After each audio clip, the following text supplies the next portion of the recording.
Hello, my dear friends and fellow travelers of Middle-earth. If you enjoy these tales, please consider subscribing. Welcome back to another evening of shared stories and adventures. Tonight, we journey to a realm of kings and legends, to a time when the world was younger and magic still lingered in hidden corners. Tonight, we walk alongside one of the greatest heroes Middle-earth has ever known, though he would never call himself such. Picture, if you will, the white city of Minas Tirith on a quiet evening, many years after the Great War of the Ring has ended. The sun sets behind the western mountains, painting the white stone towers in shades of gold and rose. The banners of a reunited kingdom snap gently in the breeze, bearing the white tree and 7 stars. Aragorn sits in a comfortable chair near that fire. His hair, once dark as a raven's wing, is now silver as starlight, though his grey eyes remain keen and filled with the wisdom of long years. He wears simple robes this evening, not the regalia of state, for this is his private time, when the weight of the crown can be set aside for a few precious hours. Outside his window, the city settles into its evening rhythms. Lamps are being lit along the streets. Families gather for supper. Children play their last games before being called inside. Guards change their watch upon the walls. It is peaceful. It is good. It is everything he fought for, though the fighting seems like another lifetime now. Tonight, we shall walk with him through those memories. We shall see the ranger become a king, the wanderer find his home, the heir of Isildur claim his destiny. But more than that, we shall see a man, a human being with doubts and fears and hopes and love. So settle in, dear friends. Pour yourself a warm drink. Get comfortable in your favorite chair or beneath your softest blankets. Let the cares of your day drift away like autumn leaves on a gentle stream. And let us begin at the beginning, when a young boy named Estel, which means hope, first learned that he was destined for greatness, whether he wanted it or not. The boy who would be king did not know he was a king. In the hidden valley of Rivendell, sheltered by mountains and protected by the power of Elrond half-elven, a child grew up believing his name was Estel. Hope. It was a good name, a gentle name, the kind of name you give to a child you wish to protect from harsh truths. And there were harsh truths aplenty, though young Estel did not yet know them. He knew only that Rivendell was beautiful beyond measure. He knew the sound of waterfalls that never ceased their singing. He knew the smell of Eleanor flowers in Elrond's gardens. He knew the taste of lembas bread, sweet and sustaining, given to him by elven bakers who smiled at his enthusiasm. He knew the feeling of safety, of being surrounded by beings who would let no harm come to him. What he did not know, not yet, was why. Estel was a curious child, quick to laugh and quick to explore. He would scramble up trees in the gardens, much to the dismay of his caretakers, trying to see if he could spot the hidden waterfalls he heard but could not see. He would pester the elven scholars in the great library, asking endless questions about maps and histories and distant lands. The elves of Rivendell watched him with a mixture of amusement and sadness. They knew what he did not. They knew the weight that would one day settle upon those young shoulders. But for now, they let him be a child. There would be time enough for burdens later. Elrond himself took a special interest in the boy. The great elf lord was ancient beyond mortal reckoning, having seen the rise and fall of kingdoms, having stood in councils with the greatest heroes of the elder days. Yet he was also kind, possessed of a wisdom that knew when to speak and when to simply listen. "Do you know why we call you Estel?" Elrond asked one spring evening as they sat beside a fountain, watching the stars emerge in the deepening blue of the sky. The boy, perhaps 9 years old at this time, shook his head. "Mother told me it means hope, but she never said why I needed such a name." "All children are hope," Elrond said gently. "Every new life is a promise that the world will continue, that love endures, that there is always another chance for goodness to flourish." He paused, his ageless eyes distant. "But some children carry more than others. Some are born to purposes greater than themselves. This is both a blessing and a burden." Young Estel considered this seriously. "Am I such a child? What do you think?" "I think," the boy said slowly, "that I am just Estel. I am not particularly tall or strong or clever. I am just me."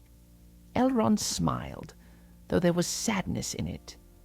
Being just yourself is often the hardest and most important thing you can be. As Estel grew older, his education intensified. Elrond was preparing him, though the boy did not fully understand for what. He learned swordplay from the elven warriors of Rivendell, though their style was different from that of men, more flowing, more like a dance. He learned woodcraft and tracking, how to read signs in the wilderness, how to move silently through forest and over stone. He learned history, and this was perhaps most important of all. He learned of the great kingdoms of men that had risen and fallen. He learned of Numenor, the island kingdom that had been swallowed by the sea for its pride. He learned of Gondor and Arnor, the realms in exile, founded by the survivors. He learned of the last alliance when elves and men stood together against the darkness, and he learned of Isildur who had cut the ring from Sauron's hand, Isildur who could have destroyed it but chose to keep it, Isildur who died for that choice, and whose failure had cursed Middle-earth to long ages of shadow and fear. "Do you hate him?" young Estel asked Elrond once after a particularly detailed lesson on Isildur's choices, for not destroying the ring when he had the chance. Elrond was quiet for a long moment. "I do not hate him," he said finally. "I pity him. The ring was more than a simple object, Estel. It was a piece of Sauron's very will, his malice given form. Isildur was a great man, brave and strong, but the ring found the weakness in him, as it finds weakness in all who touch it. He was not evil. He was human." "You say that like being human is a weakness," Estel said, a hint of defiance in his young voice. "No," Elrond replied firmly. "Being human is both your greatest weakness and your greatest strength. Men can be corrupted, yes, but they can also change, grow, choose differently. Elves are bound by our nature. We are what we are, unchanging. But men have the gift of mortality, and with it comes the power to shape your own fate in ways we cannot. Do you understand?" Estel wasn't sure he did, but he nodded anyway. On the eve of his 20th birthday, everything changed. Elrond called him to the private chambers, and there in a room Estel had never entered before, the elf lord revealed a chest of carved wood. From within he drew forth several objects, each one clearly precious, clearly heavy with history. There was a silver circlet, a simple ring of metal set with a single white gem. There was a scepter of silver worked with intricate designs, and there, wrapped in ancient cloth, were the shards of a sword, a great blade broken into several pieces, yet even shattered it seemed to hold a light of its own. "Do you know what these are?" Elrond asked. Estel stared at them, and something in his heart recognized them, though his mind did not yet know. "Should I?" "This," Elrond said, touching the circlet gently, "was the circlet of the kings of Arna, and this," he touched the scepter, "is the scepter of Anuminas, symbol of the northern kingdom, and this," his hand hovered over the broken sword, "is Narsil, the blade that cut the ring from Sauron's hand, broken beneath Isildur when he fell." The room seemed very quiet suddenly. Estel could hear his own heart beat fast and loud in his ears. "They are heirlooms," he said carefully, "of Isildur's line." "Yes, but Isildur's line is gone. Everyone knows that. The kingdom of Arnor fell long ago. The line of kings failed." "The kingdoms fell," Elrond corrected gently, "but the line did not fail. It endured, hidden, protected, waiting for the day it would be needed again." He looked at the young man before him, and his eyes were filled with something Estel could not quite name. "Your name is not Estel. That was a name given to protect you, to hide you from those who would do you harm. Aragorn, for we must call him that now, felt the world tilt beneath him. It was as though the ground had opened up and shown him depths he had never imagined. Everything he thought he knew about himself was suddenly different. He was not just Estel, not just a young man living in Rivendell.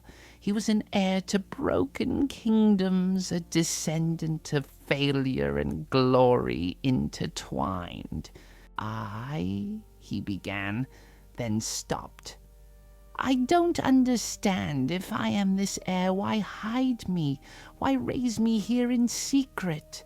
"Because the enemy has never stopped searching for Isildur's line," Elrond said, and his voice was hard as stone. "Sauron knows that the blood of Numenor runs true in you, that you have the strength and will to oppose him. As a child, you would have been hunted. Even now, there are agents of Mordor who would kill you if they knew where to find you. That is why your father sent you here before he died. That is why your mother agreed to let me raise you." "My father," Aragorn repeated. "Arathorn." He had always known his father was dead, killed when Aragorn was only 2 years old. But he had never known the details, never been told how or why. Now, looking at these ancient heirlooms, he began to understand. He was hunted too. He was a ranger of the north, Elrond said. The Dunedain, the last remnant of Arna's people, who patrol the wildlands and protect the folk who live there from things that creep in the darkness. Your father was their chieftain, as his father was before him, and as you will be when you are ready. He was killed by orcs, but it was no random attack. They were searching for him specifically, following orders from Mordor. We do not know if they knew who he truly was, or if they simply knew he was a leader of the Dunedain. But the result was the same. Aragorn reached out and touched the hilt of broken Narsil. The metal was cold under his fingers, but it seemed to pulse with some quality he could not name. This blade had been there at the moment when the tide of darkness was turned back. This blade had been wielded by his ancestor in triumph and tragedy. "I am not ready for this," he said quietly. "No one ever is," Elrond replied. "But ready or not, this is your birthright. What you do with it is your choice. You could remain here in Rivendell, live out your days in peace and safety. I would not force you to take up this burden. But know this, Aragorn, son of Arathorn, Middle-earth needs the line of kings. Gondor weakens year by year, ruled by stewards who hold power but have no true right to it. The north is wild and undefended save for the Dunedain, and there are too few of them." "And you think I could be that king?" Aragorn heard the doubt in his own voice. "I think you could be, if you choose to be, but it will not be easy. You will need to prove yourself, to yourself most of all. You will need to learn to lead, to command, to make hard choices. You will need to walk roads where no one can follow, bear weights no one can share.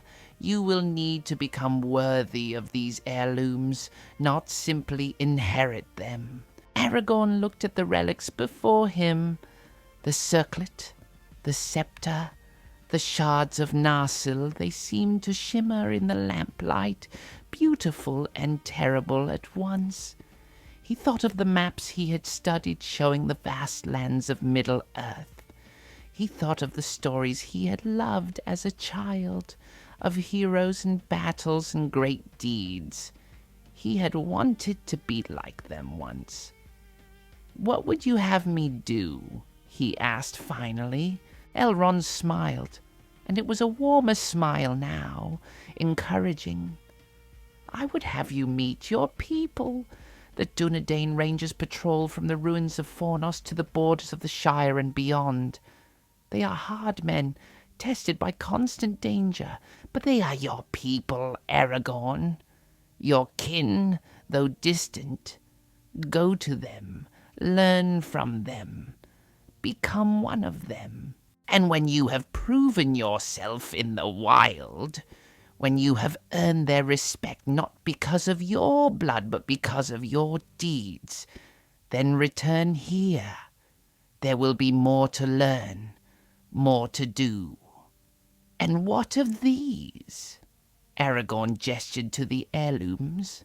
"They remain here where they are safe. When the day comes that you are ready to claim them truly, not just by birth but by right of deed and character, I will give them to you. But that day is not today." Aragorn nodded slowly.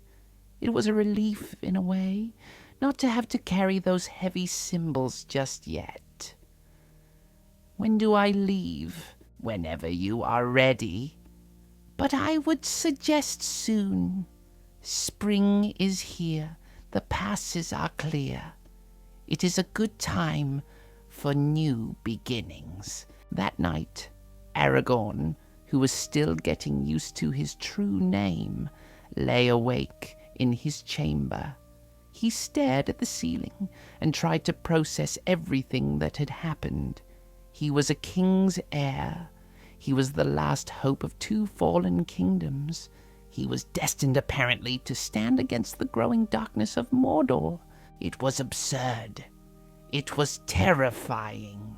It was, he realized with a strange flutter in his chest, exactly what some part of him had always been waiting for. The next morning he began preparing to leave. He packed light as he had been taught. Good traveling clothes, worn in but sturdy, a bedroll, a water-skin, dried meat and journey bread, a hunting knife and a small sword, not the broken heirloom blade, just a simple weapon good for travel. He dressed as a ranger would dress, in greens and browns that would blend into the wilderness. His mother, Gilraen, held him tight before he left. She had grown older during his years in Rivendell, though she was still strong and clear-eyed. She had said little during Elrond's revelation the night before, but now, alone with her son, she let her composure slip. "You look so much like your father," she whispered. "He would be so proud of you." "I wish I had known him." He would have wished that too, but he did what he did for love, Aragorn, for love of you, for love of our people. Remember that, when the road is hard, everything worth doing we do for love. They stood there for a long moment, mother and son, and then she released him. "Go," she said. "Become who you were meant to be." The journey north from Rivendell took several weeks. Aragorn followed the old ranger paths, staying off the main roads, moving through the wild country where few travelers ventured. It gave him time to think, time to adjust to his new reality.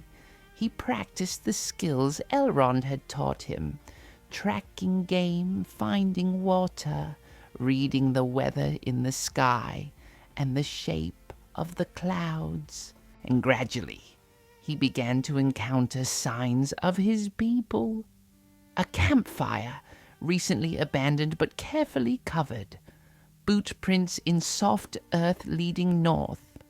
Scratches on trees that were not made by animals. The Dunedain marked their paths in subtle ways, and now that Aragorn knew what to look for, he saw them everywhere. Finally, in a wooded valley near the ruins of an old watchtower, he found them. There were perhaps a dozen men gathered around a small fire, though Aragorn suspected there were more keeping watch in the surrounding forest. They were rough-looking men, weathered by years of outdoor living, dressed in worn traveling clothes with cloaks of dark green. They were armed, every one of them, with swords and bows and long knives. "I seek the Dunedain," he called out. "I am Aragorn, son of Arathorn." The silence that followed was profound. Then slowly, one of the men stood. He was older than the others, perhaps 50, with a grey-streaked beard and scars crossing his weathered face. His eyes were sharp as he studied Aragorn.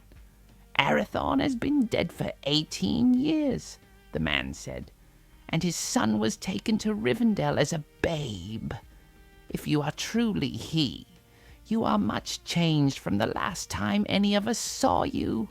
"I am he," Aragorn said simply. "Lord Elrond has told me the truth of my heritage.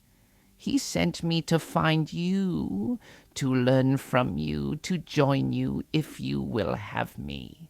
The older man continued to stare at him, and Aragorn met his gaze without flinching. Finally the man nodded.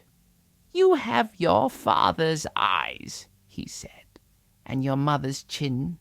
I am Halbarad, and I was your father's second in command. These are your kinsmen, the Rangers of the North, the last of the Dunedain."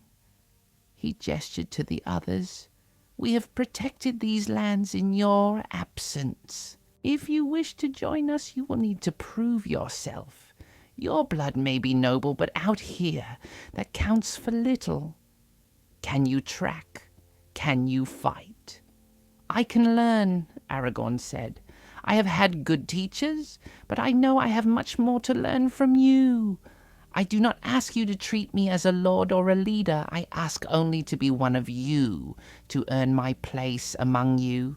Halbarad smiled then, a grim smile, but genuine. "That is a good answer. Very well, Aragorn, son of Arathorn. Welcome to the Dunedain.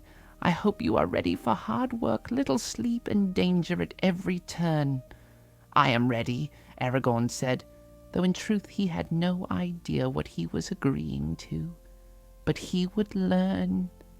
Over the years that followed, he would learn every harsh lesson the wild lands had to teach, and he would become slowly the man who could one day be king. Totals so far. Introduction, 535 words. Plus Chapter 1, 2,045 words. Siwa, 2,580 words. Chapter 2. Years of wandering. The years that followed were hard in ways young Aragorn had never imagined. Oh, he had thought himself prepared. He had trained in Rivendell, learned swordplay and woodcraft, studied maps and histories. But there is a difference, a vast gulf between learning something in safety and practicing it when your life depends on it. The Rangers did not coddle him. They could not afford to. Aragorn learned quickly, or suffered the consequences. He learned to sleep on frozen ground with only his cloak for warmth and to wake at the slightest sound. He learned to go days without hot food, eating dried meat and hard bread, while rain soaked through his clothes. He learned to track orcs through terrain that showed no obvious signs, reading the story written in bent grass and disturbed stones. The Rangers watched him closely at first, waiting to see if this son of their chieftain would prove worthy or would break under the strain. Some were skeptical. Some were hopeful. All were cautious, for they had learned long ago not to trust easily.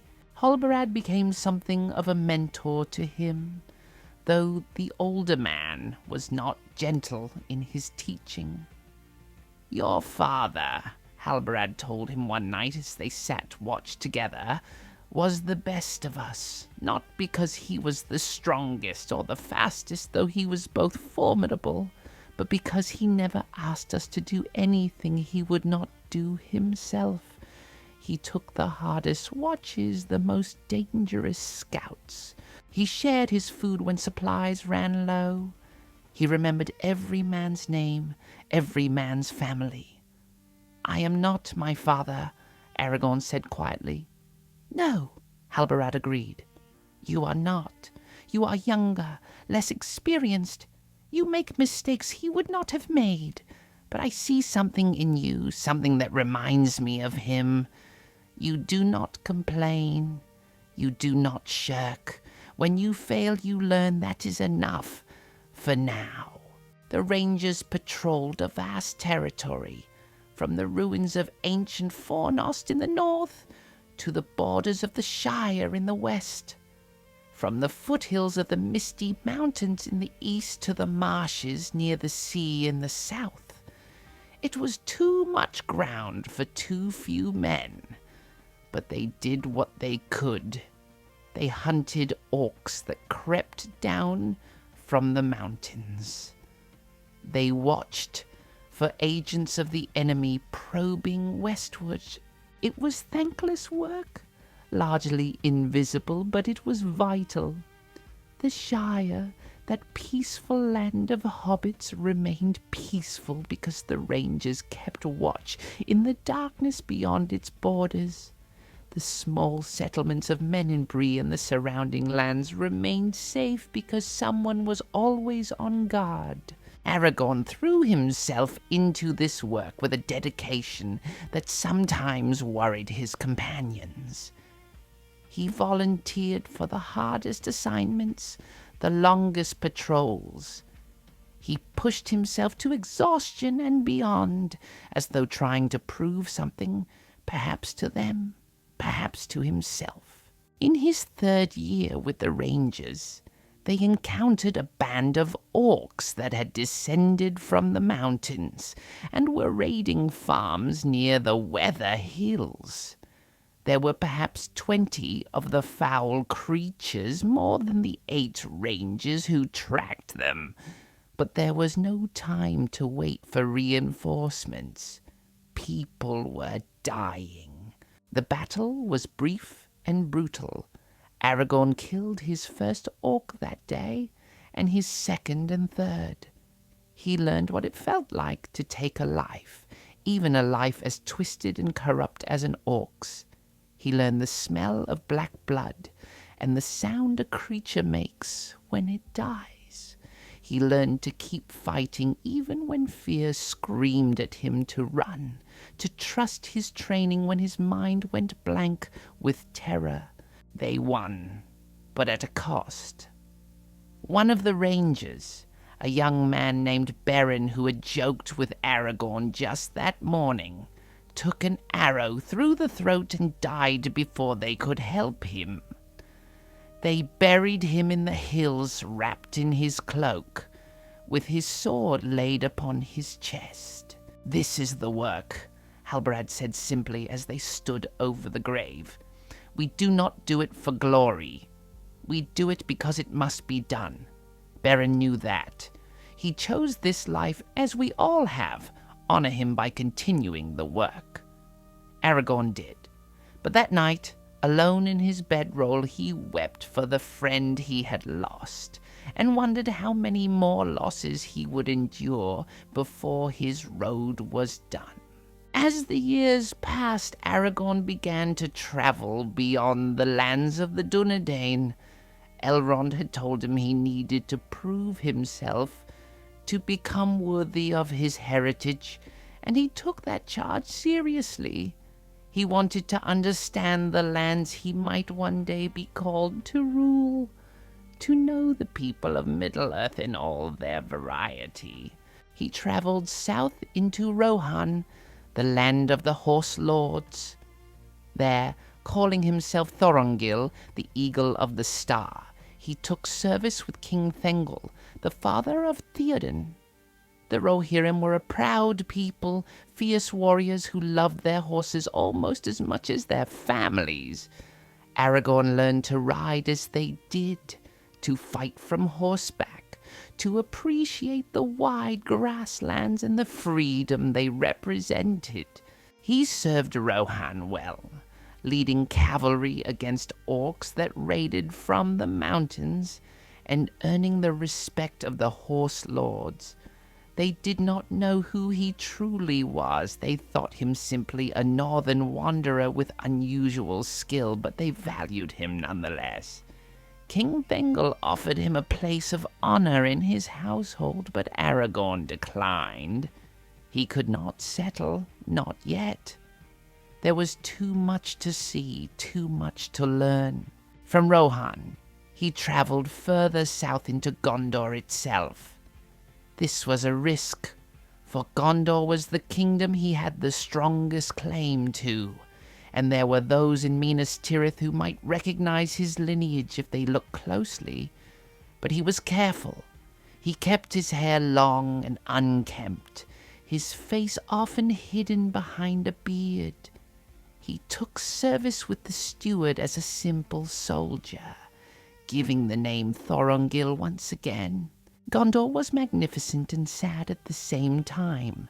The White City still stood proud upon its hill, but there was a weariness to it, a sense of faded glory. The steward, Ecthelion II, ruled well enough, but he was not a king, and everyone knew it. The throne sat empty, as it had for generations, and the people had grown used to making do without their rightful rulers. Aragorn served in the armies of Gondor for several years, fighting along the borders with Mordor, skirmishing with the forces of the enemy. He learned the tactics of large-scale warfare, how to command not just a handful of rangers, but companies of soldiers. He learned politics too, watching how the lords of Gondor maneuvered for influence, how the steward balanced competing interests. He caught the eye of Ecthelion, who recognized quality when he saw it, though he did not know the true identity of this Thorongil who served him so well. The steward gave him increasing responsibility, eventually placing him in command of significant forces. It was during this time that Aragorn led one of the most daring raids of his life. Corsairs from Umbar, the haven of Gondor's enemies to the south, had been raiding the coastlands with increasing boldness. Ecthelion wanted to strike back, but could not spare the forces for a major campaign. It was madness, many said. Umbar was heavily defended. But Aragorn planned carefully, chose his men wisely, and struck at night when the enemy least expected it. They sailed into the harbour under cover of darkness, set fire to the moored ships, and escaped before the full force of the enemy could respond. It was a resounding success, and the tale of Thorongil's raid was sung in Minas Tirith for months afterward. But success brought attention, and attention was dangerous. People began asking questions about this mysterious captain. Where had he come from? Why did he never speak of his past? There was something about his bearing, some said, that seemed almost noble, almost royal. Aragorn knew it was time to leave. He said his farewells to the few friends he had made, though he could not tell them why he was going, and slipped away from Gondor in the night. He would return one day, he promised himself. When the time was right, when he was truly ready, he would come back and claim what was his. But not yet. He wandered then, truly wandered, going wherever the road took him. He travelled east into the wild lands beyond the Anduin, where few men dwelt, and danger lurked in every shadow. He travelled west again, back to the Shire borders, taking up his patrols with the Dunedain once more. He travelled north to the cold lands near Thorongil, and south again to the borders of Harad.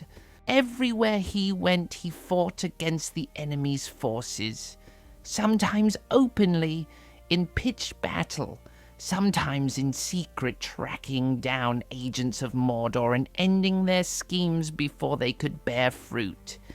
He became skilled at moving unseen, at gathering information, at striking quickly and disappearing before reinforcements could arrive.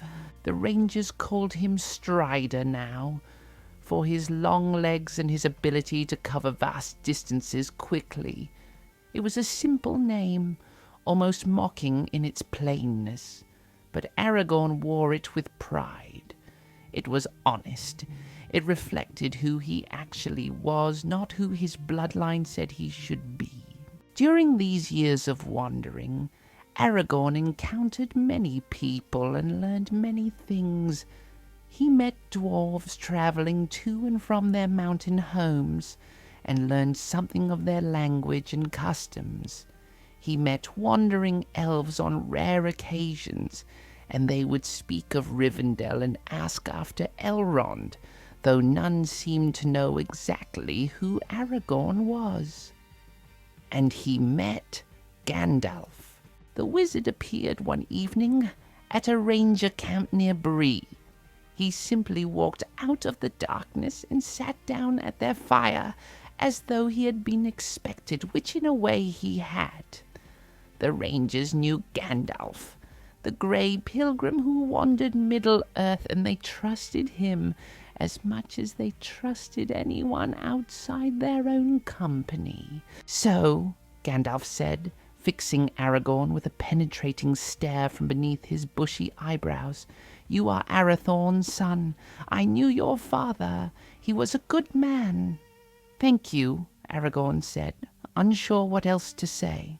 "You have been busy, I hear. Rohan, Gondor, even a raid on Umbar, quite the adventurous youth you have had. I am trying to learn what I need to know." "And what is that?" Aragorn thought carefully. How to lead, how to inspire others, how to make hard decisions, how to be worthy of the responsibilities I was born to. Gandalf puffed on his pipe, sending smoke rings drifting up into the night sky. Those are good goals, but let me tell you something, Aragorn, son of Arathorn. Worthiness is not something you achieve and then possess forever. It is something you must choose again and again every day. You will make mistakes, you will fail, you will doubt yourself. That is part of being human, being mortal. And how will I know what is right? You will know, Gandalf said with certainty. In your heart, you will know. The difficulty is having the courage to do it. They talked long into the night, the young ranger and the old wizard.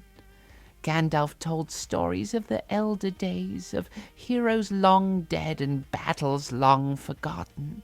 But he also listened, drawing out Aragorn's thoughts and fears, offering advice that seemed simple, but was profound. There will come a time, Gandalf said, as he prepared to depart the next morning, when all of this, all your wandering and fighting and learning will come to a point.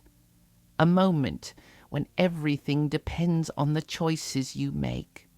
I cannot tell you when or how, but I can tell you this. You will be ready for it. All of this is making you ready. And then he was gone, walking down the road with his staff, leaving Aragorn to ponder his words. The years continued to pass. Aragorn was in his 40s now, still young by the standards of the Dunedain, who lived longer than common men, but no longer the uncertain youth who had left Rivendell. He had proven himself 100 times over. The rangers followed him without question. He had earned the right to lead not through blood, but through deed. Yet he did not claim the title of chieftain. Halbarad still held that position, and Aragorn was content to let him keep it. There would be time enough for leadership later. In all these years of wandering, Aragorn learned many things. He learned that courage was not the absence of fear, but the will to act despite it. He learned that leadership meant service, putting others before yourself. He learned that the small kindnesses mattered as much as the great deeds, that a word of encouragement or a helping hand could change someone's life as surely as a sword could save it. He learned patience. He learned to wait for the right moment rather than rushing in. He learned to trust his instincts, that feeling in his gut that told him when danger was near or when someone was lying. And he learned loneliness. For all his companions, all his battles, all his travels, Aragorn was fundamentally alone. He could not fully trust anyone with his true identity. He could not let down his guard completely. He watched friends grow old and die while he remained young. He saw the same problems arise generation after generation, and wondered if anything he did truly made a difference. On the hardest nights, when the rain was cold and his rations were low, and the darkness seemed endless, he questioned his path. Would it not be easier to settle somewhere? To marry a common woman, have children, live out his days in peaceful obscurity? Who would know? Who would care? But then he would remember the people he had saved, remember the villages that slept peacefully because he and his rangers kept watch. Remember Beren and others who had died doing this work, trusting that it mattered. And he would remember the broken sword in Rivendell and the weight of history pressing down on him. No, he could not stop. could not rest, not while the enemy still grew in strength, not while the world still needed defenders. So he kept walking, kept fighting, kept learning. Year after year, season after season, one foot in front of the other. Strider, they called him. The Wanderer, the Ranger, the man who appeared out of the wild to save you, then disappeared back into it before you could properly thank him. It was a lonely road, but Aragorn walked it willingly, because someone had to, and because deep down he still hoped that all of this wandering would lead him somewhere, that all this struggle would eventually have meaning. He did not know, could not know, that his greatest test and his greatest joy were still ahead of him, that in a hidden valley of golden trees his heart would find what it had been searching for all along. Total so far 2,580 previous, plus 2,000 out of 10, 4,590 words. Chapter 3, Love in Lothlorien. It was in his 29th year that Aragorn's wandering brought him for the first time to the Golden Wood of Lothlorien. He had heard tales of that place, of course. Every child raised in Rivendell knew the stories of the elven realm, where time moved differently, where the trees bore silver bark and golden leaves, where the Lady Galadriel dwelt in wisdom and power. But stories, Aragorn had learned, never quite captured the truth of a place. They were like maps drawn from memory, showing the shape of things but missing the substance. Nothing had prepared him for the reality of Lothlorien. He entered the forest on a spring evening, passing between the great Malorn trees that formed a living gate. The moment he crossed that threshold, something changed. The air became sweeter, cleaner, as though filtered through 1,000 years of peace. The light seemed to glow from within the trees themselves, golden and gentle. Aragorn walked carefully, respectfully. He wore his ranger garb, travel-stained and practical, and carried only his sword and pack. He had sent word ahead through elven messengers that he wished to visit, and permission had been granted.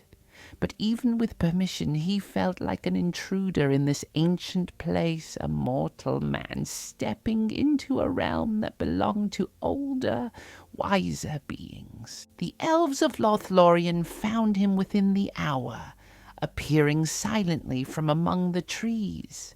They were clad in grey that blended with the bark, and their faces were ageless and beautiful in the way that all elves were beautiful. They did not threaten him, but neither were they particularly welcoming. They simply guided him deeper into the forest toward Caras Galadon, the city of the Lady and Lord. That city, when he saw it, took his breath away. It was built among the branches of the greatest malin trees, a collection of platforms and bridges and halls woven into the living wood itself. Lights glowed like captured stars among the leaves.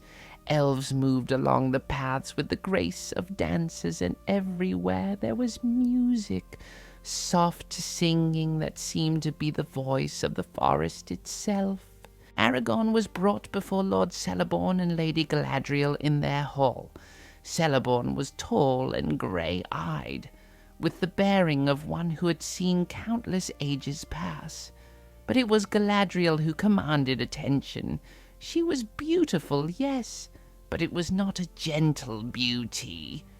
"Welcome, Aragorn, son of Arathorn," Galadriel said, and her voice was like music. "Heir of Isildur and Elendil, we have been expecting you." "My lady," Aragorn said, bowing deeply. "Lord Celeborn, thank you for granting me leave to enter your realm." Elrond spoke of you in his last message, Celeborn said. He said you were wandering, learning, seeking to understand the lands you may one day rule. A wise course, if difficult. They spoke for a time of his travels, of the state of the world beyond the Golden Wood. Aragorn tried to be articulate, to present himself well, but he felt clumsy under Galadriel's gaze. She asked few questions, but each one cut to the heart of things, revealing truths he had not known he was hiding. "You are lonely," she said at one point, and it was not a question. Aragorn hesitated, then nodded. "Yes, my lady. The path I walk, I must walk it alone. Or so it seems. All paths seem lonely when we cannot see where they lead," Galadriel said. "But perhaps the road is not so solitary as you believe. Stay in Lothlorien a while, Aragorn. Rest. Let the peace of this place renew you, and perhaps you will find that some burdens are lighter when shared." He did not understand her meaning then, but he would soon enough. Aragorn was given a talon, one of the platforms built high in the trees, where he could sleep and rest. The elves of Lothlorien were courteous but distant, as elves often were with mortals. They did not quite know what to make of this ranger who claimed descent from Elendil, who bore himself with a quiet dignity, but wore the rough clothes of the wild. For the first few days, Aragorn simply explored the forest, walking the paths and marveling at the beauty around him. Spring was in full bloom, and the Malorn trees were putting forth their golden leaves. Flowers bloomed beneath them white and gold, and the air was full of bird song. He was walking one evening along the banks of the Silverlode, the river that ran through Lothlorien, when he saw her. She stood upon a small hill beneath the trees, and the setting sun caught in her dark hair, making it shine like starlight. She wore a white dress that seemed to glow in the twilight, and she was singing a melody so beautiful it seemed to capture all the joy and sorrow of the world in a single thread of sound. Aragorn stopped, frozen, unable to move or speak or even breathe properly. He had seen many elven women in his life, in Rivendell and in his travels, and he had thought himself immune to their beauty. But this was different. This was not merely beauty. This was something that reached into his chest and squeezed his heart until it hurt. The woman finished her song and turned, and her eyes met his across the distance. They were grey as a cloudy sky, wise and sad and filled with something he could not name.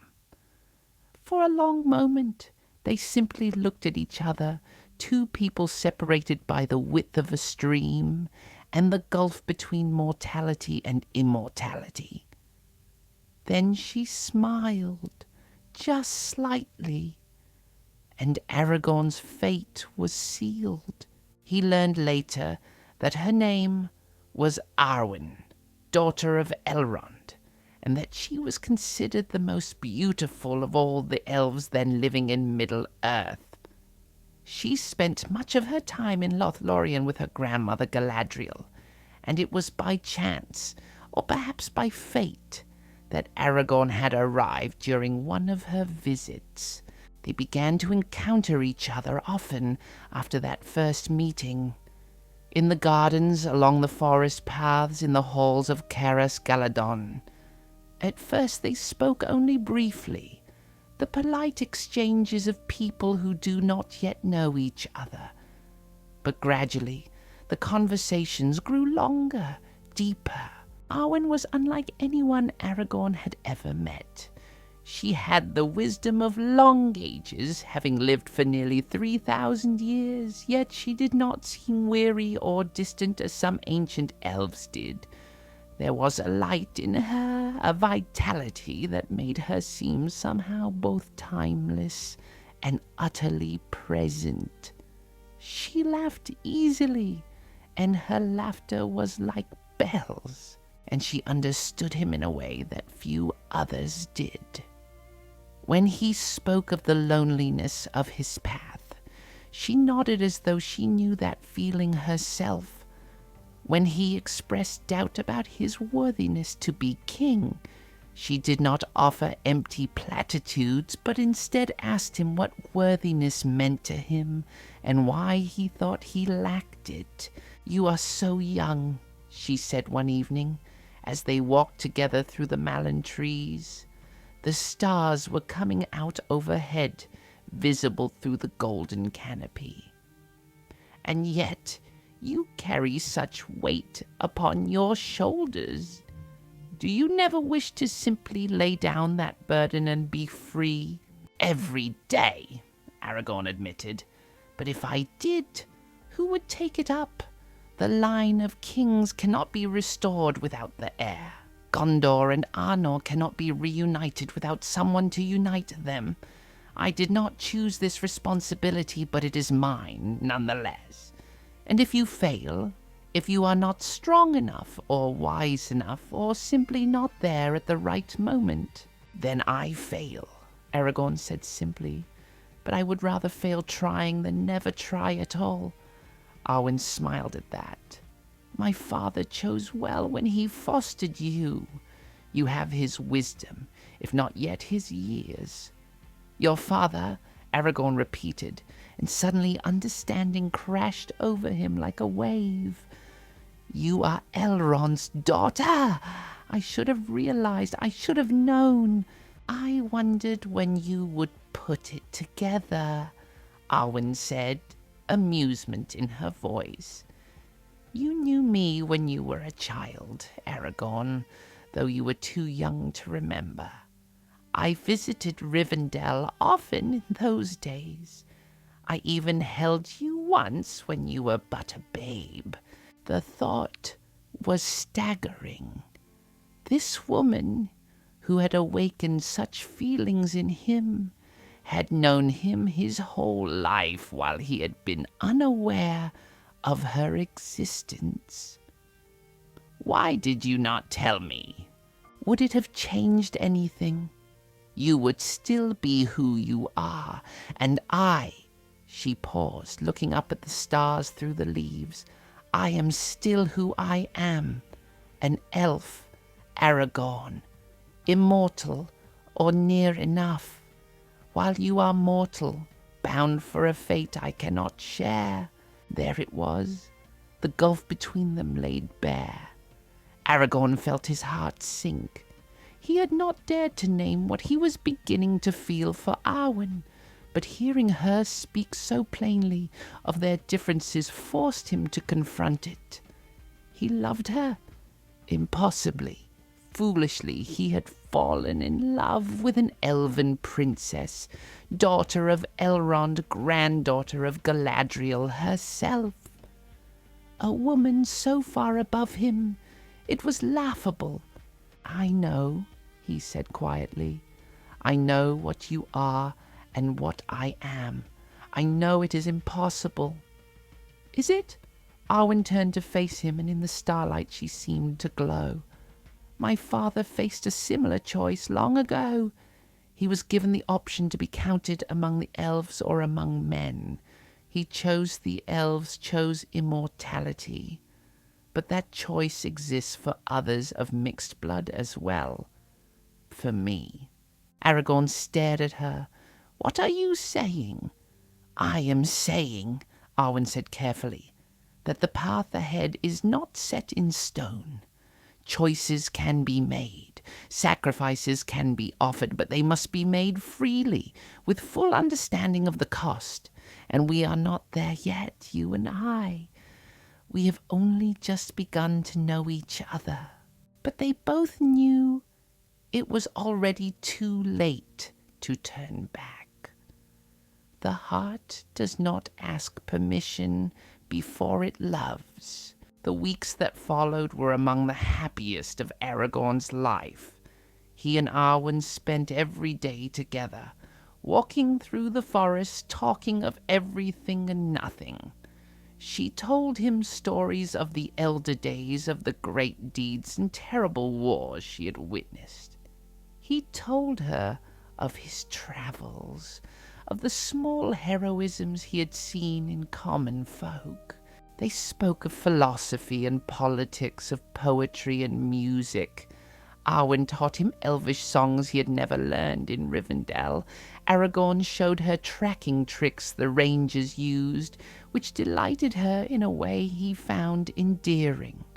Sometimes they did not speak at all, simply sitting together in comfortable silence, watching the sun set through the golden leaves. And slowly, carefully, they fell deeper in love. Lady Galadriel watched them with an expression that might have been approval, or might have been sorrow. It was hard to tell with her. Lord Celeborn said nothing, but Aragorn sometimes caught him looking at them with a troubled gaze. One evening Galadriel summoned Aragorn to speak with her privately. They stood in her garden, surrounded by Eleanor and Nifredil flowers, and the lady's eyes seemed to pierce through him. "You love my granddaughter," she said. It was not a question. "Yes," Aragorn said. There was no point in denying it. "And she loves you, though she has not yet said so. Do you understand what you are asking of her, Aragorn? If she chooses you, she chooses mortality. She will give up the life of the elves, the chance to sail to the undying lands, the immortality that is her birthright. She will grow old and die, as you will. Is your love worth that price?" "No," Aragorn said honestly. "I do not think any mortal's love is worth such a price. But I cannot ask her to make that choice, my lady. I would not dare. You do not need to ask. The choice is already forming in her heart. But know this, Elrond will not accept this easily. He loves his daughter beyond measure, and the thought of losing her to death will tear at him. He will place conditions upon any union between you.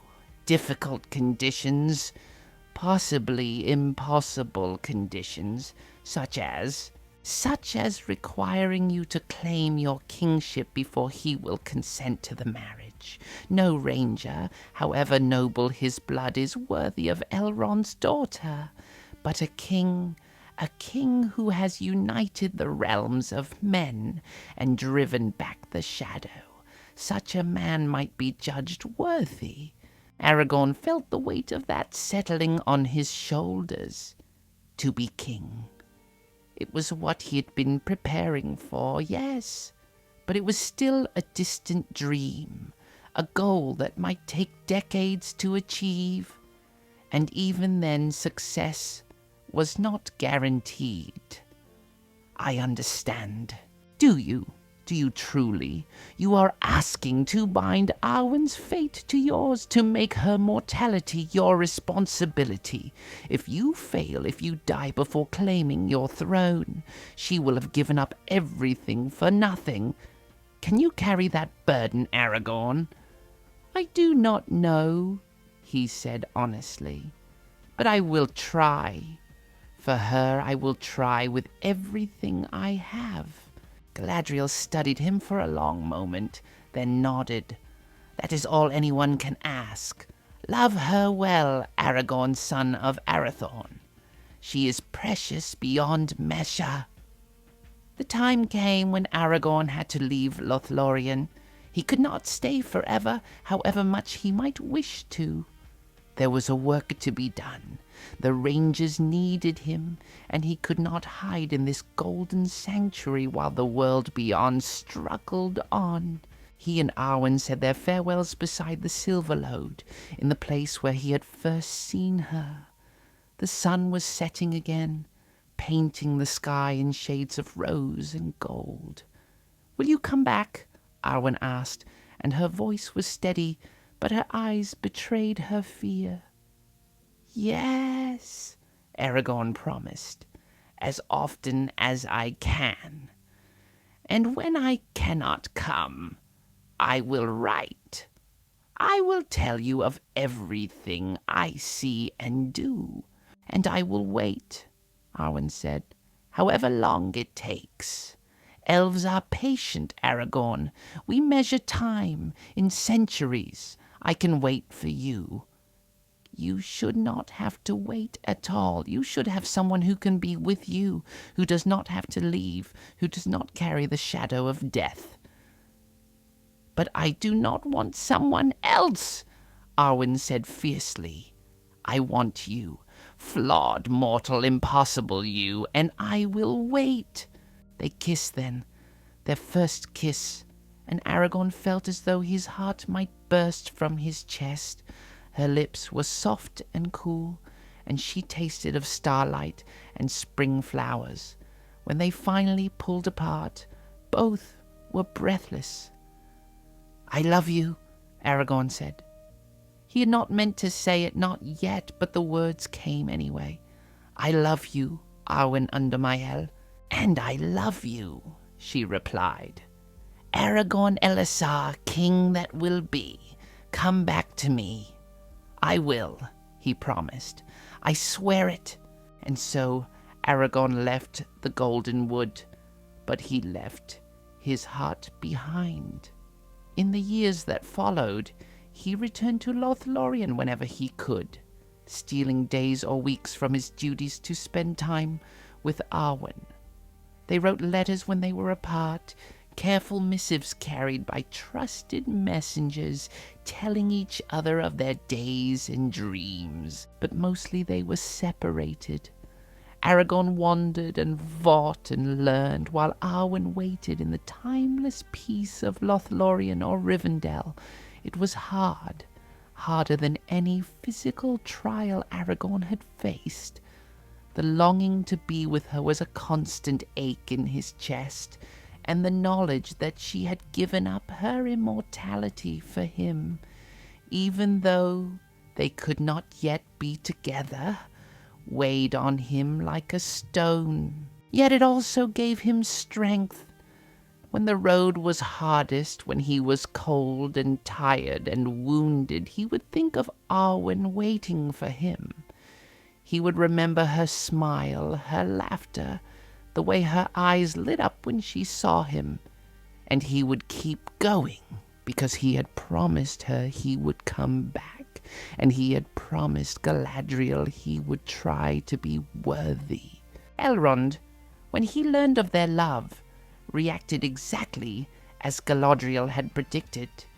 He did not forbid it outright, for he loved his daughter and knew better than to try to command her heart. But he made his conditions clear.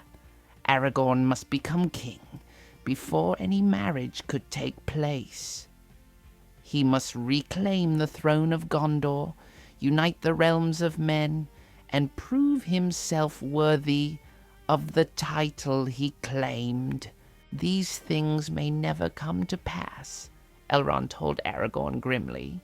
"Sauron grows stronger. The kingdoms of men weaken. You may spend your whole life striving and never achieve these goals. Are you prepared to sacrifice your happiness and my daughter's for a dream that may never be realized?" "I am prepared to try," Aragorn said. "What else can I do?" And so the years passed. Aragorn and Arwen loved each other from a distance, stealing moments together when they could, but mostly living separate lives united only by hope and promise.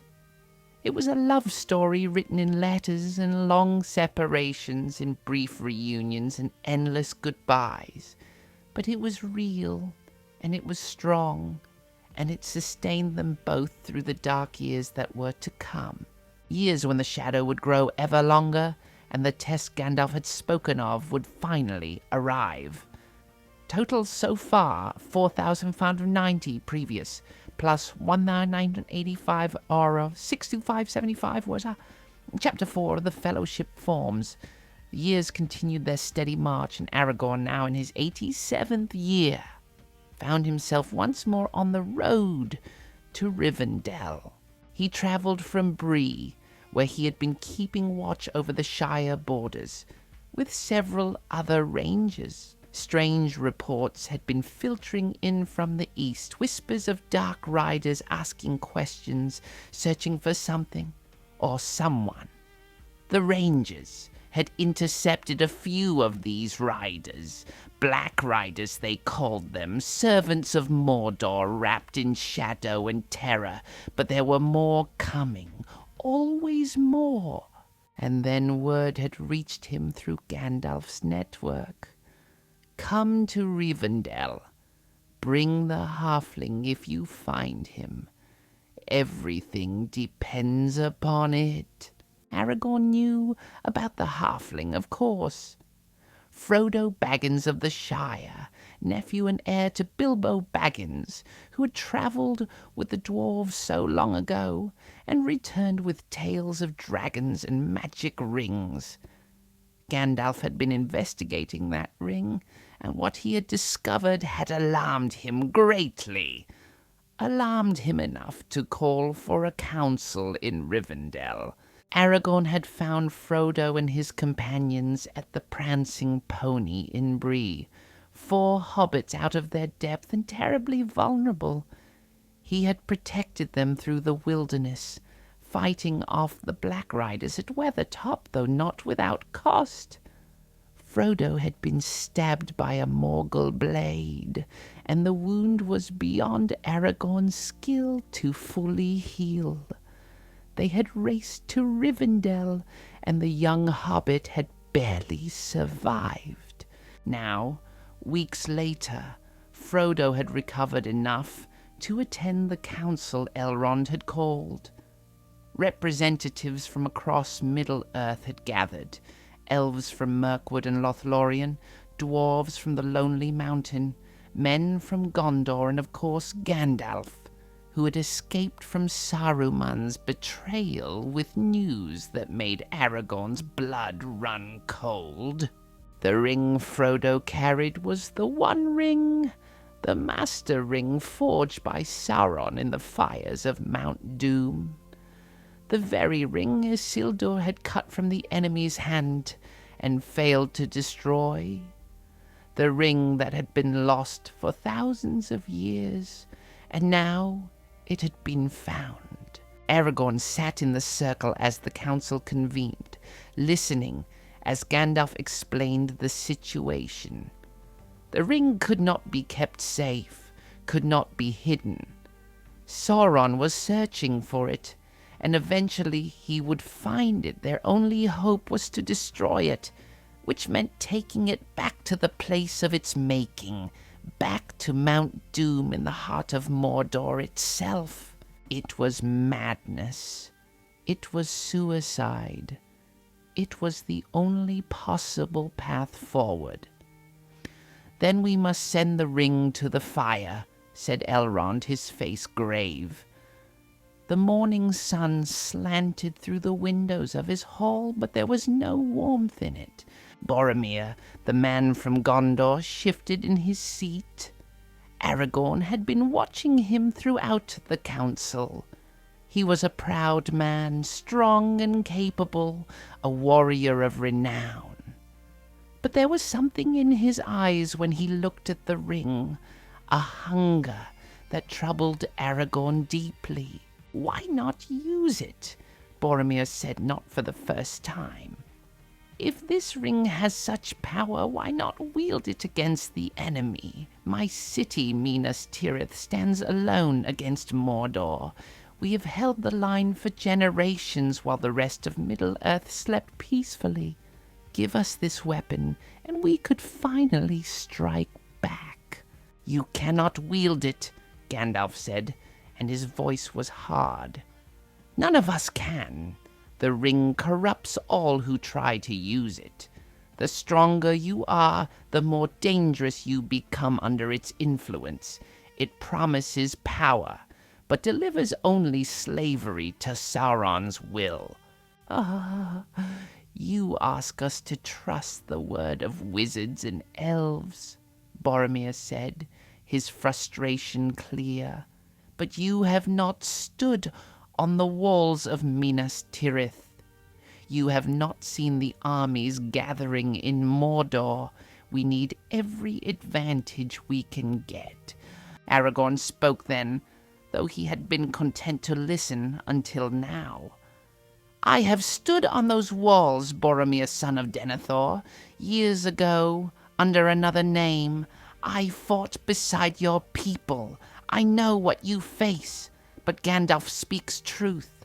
The ring cannot be used. It must be destroyed." Boromir turned to look at him, really look at him for the first time. Aragorn knew what he saw. A weathered ranger in travel-stained clothes, worn boots, a simple sword. Not particularly impressive to a man used to the knights of Gondor in their polished armor. "And who are you to speak with such authority, ranger?" Before Aragorn could answer, Legolas, the elf from Mirkwood, spoke up. "This is no mere ranger. This is Aragorn, son of Arathorn, heir of Isildur and rightful king of Gondor." The silence that followed was profound. Boromir stared at Aragorn with an expression that mixed disbelief and something that might have been hostility. "Gondor has no king. Gondor needs no king." "Nevertheless," Elrond said quietly, "he is who Legolas says he is. I have known him since childhood. His claim is legitimate." Aragorn met Boromir's gaze steadily. He understood the man's reaction. For generations, the stewards had ruled Gondor, and they had done so competently. The return of the king was a legend, a story people told but no longer truly believed. To have that legend suddenly walk into your life wearing ranger's garb and claiming authority, it would be difficult for anyone to accept. "The line of kings failed," Boromir said, "though with less certainty now. Isildur took the ring and was corrupted by it. Why should we trust his heir?" "Because I do not want the ring," Aragorn said simply. "Because I know what it did to my ancestor, and I will not repeat his mistake. Because I have spent my life fighting the enemy, not for glory or power, but because it was right. Believe me, or do not, Boromir, but do not doubt that the ring must be destroyed." The debate continued, voices rising and falling as different speakers offered their views. Some argued for hiding the ring, others for using it, still others for destroying it, but disagreed on how. Through it all, Frodo sat quietly, the weight of the ring pressing down on him, visible in every line of his small body. Finally, when it seemed the council would dissolve without reaching a decision, Frodo spoke. His voice was small but clear in the sudden silence. "I will take it.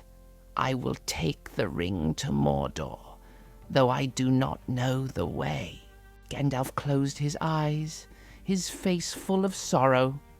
Aragorn felt his own heart clench. This small hobbit, this gentle soul from the Shire, was volunteering to walk into the very jaws of darkness. "I will help you bear this burden, Frodo Baggins," Aragorn said, rising to his feet. As long as it is yours to bear, I will protect you with my life." "And you have my bow," Legolas added, standing as well.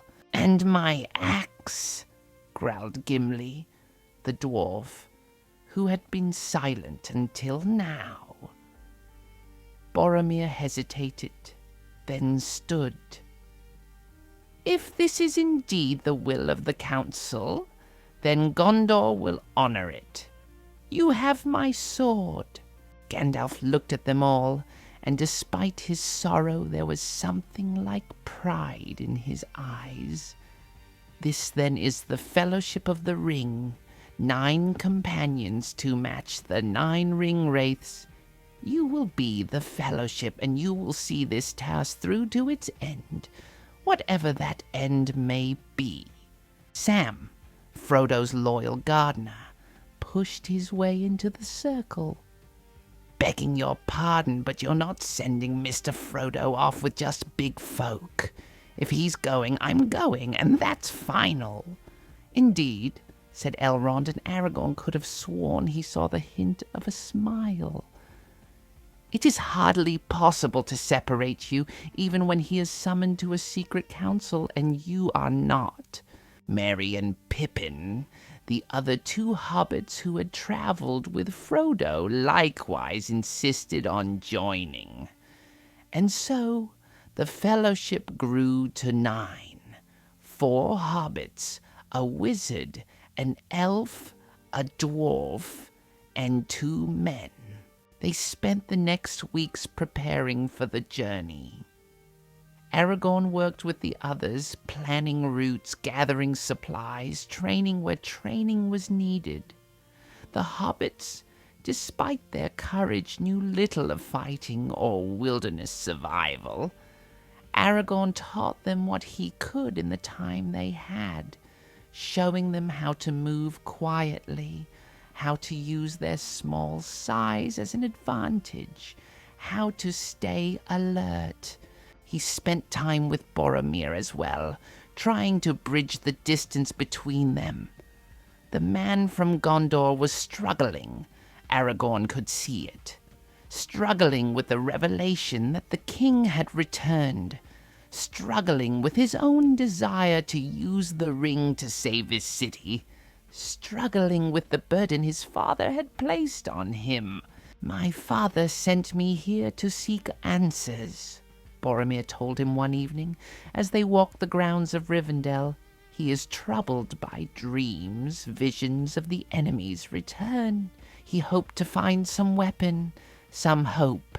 I am not sure finding the ring counts as hope."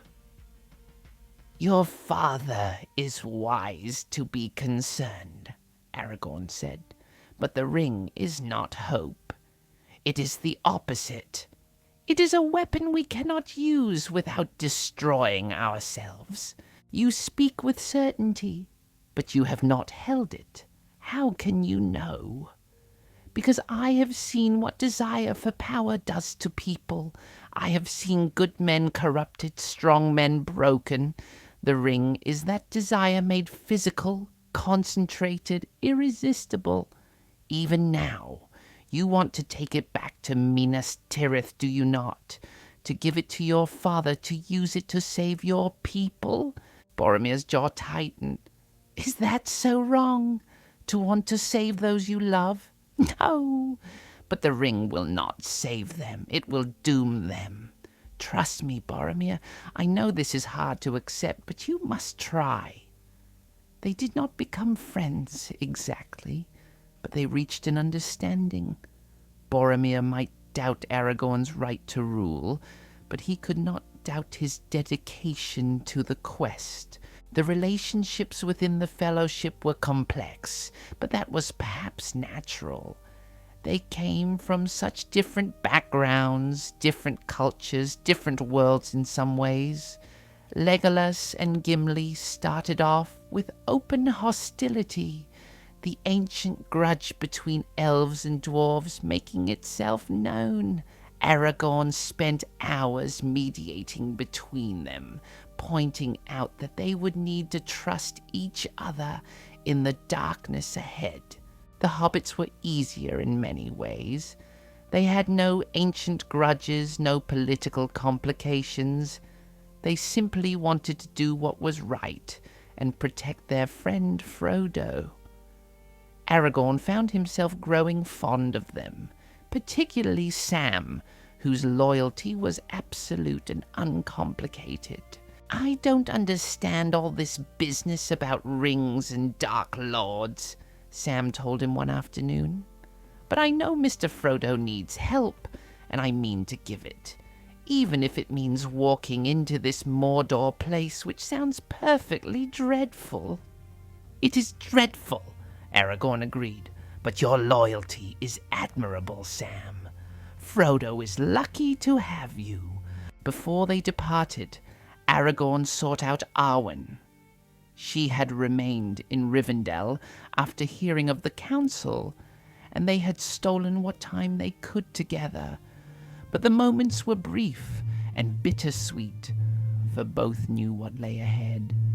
They stood together in the gardens where they had walked so many times before, and the autumn air was cool and sharp. Arwen wore grey, and her face was pale, her eyes shadowed with fear. "I have foreseen this," she said quietly. "The path you must walk. It is dark, Aragorn, darker than anything you have faced before, and at the end there is only shadow." "I know, but what choice do I have? The ring must be destroyed. Frodo cannot do it alone. You could stay, you could send others. I could, but I would not be able to live with myself. This is what I have been preparing for, Arwen. All the years of wandering, all the battles, all the learning. It was all for this moment. I cannot turn away now." Arwen reached up and touched his face, her fingers cool against his skin. "Then promise me you will come back. Swear it, Aragorn. Swear you will survive this and return to me. I swear I will try with everything I have. But Arwen, if I should fall, do not speak of it. I will not hear it. You will survive. You must survive. I have given up my immortality for you. You cannot ask me to face eternity alone." They held each other then, two people trying to draw strength from each other for the trials ahead. Aragorn breathed in the scent of her hair, memorized the feeling of her in his arms. He did not know when, or if, he would hold her again. "I love you," he whispered. "Whatever happens, remember that. I love you more than life itself, and I love you. Come back to me, Aragorn. Come back and claim your throne, and we will be married under the stars as we have dreamed." It was a promise he desperately wanted to keep. The fellowship departed on a cold winter morning, when frost covered the ground and their breath steamed in the air. They walked out of Rivendell in single file, Gandalf leading, then Frodo and Sam, then Merry and Pippin, then Aragorn, with Boromir, Legolas, and Gimli behind. They were heavily laden with supplies, with weapons, with the weight of their mission. Elrond stood at the gates to see them off, his face grave. The ring-bearers setting out on the quest of Mount Doom. On you who travel with him, no oath or bond is laid to go further than you will. Farewell. Hold to your purpose. May the blessings of elves and men and all free folk go with you. Aragorn looked back once, hoping to catch a glimpse of Arwen, but she was not there. It was too painful, perhaps, to watch him leave. He understood, and so they set out. 9 companions against the shadow of the world. They travelled south through the wild lands, keeping to hidden paths where they could. Aragorn used all his ranger skills to guide them, choosing campsites, setting watches, teaching them how to cover their tracks. They attempted to cross the misty mountains at the pass of Caradhras, but the mountain defeated them.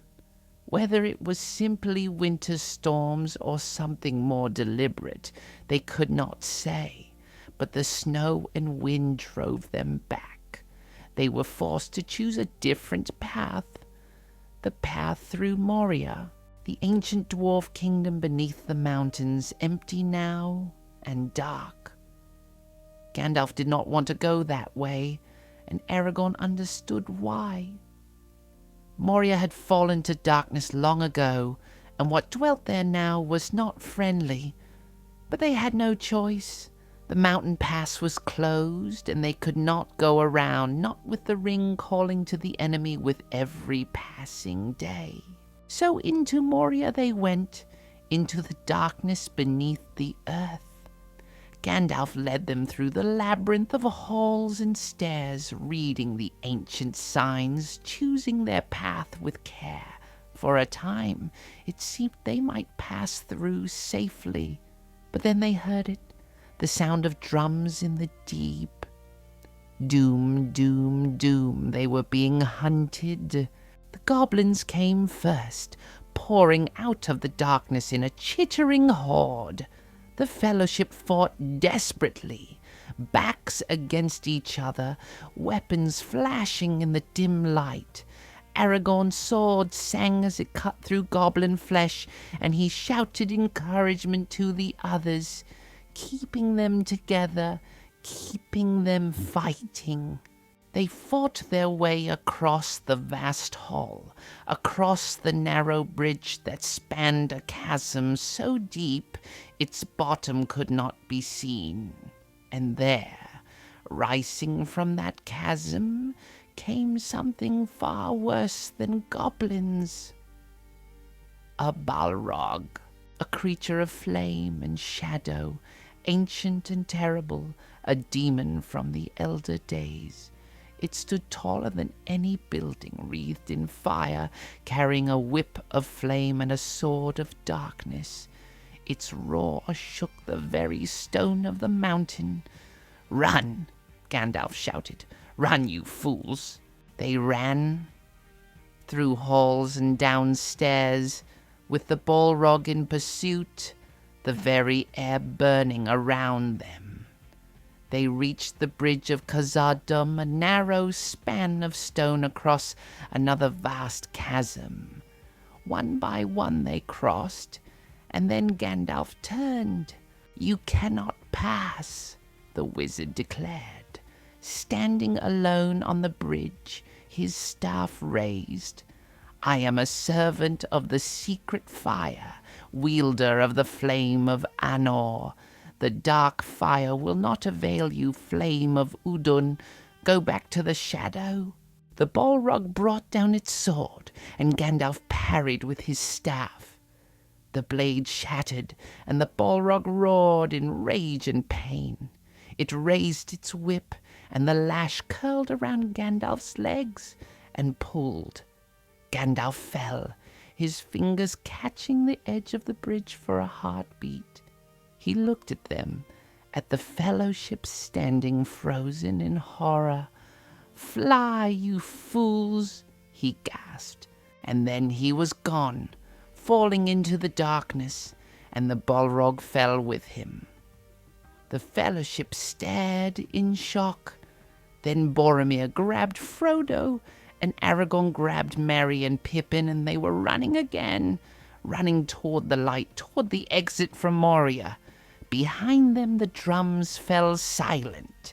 The goblins did not pursue.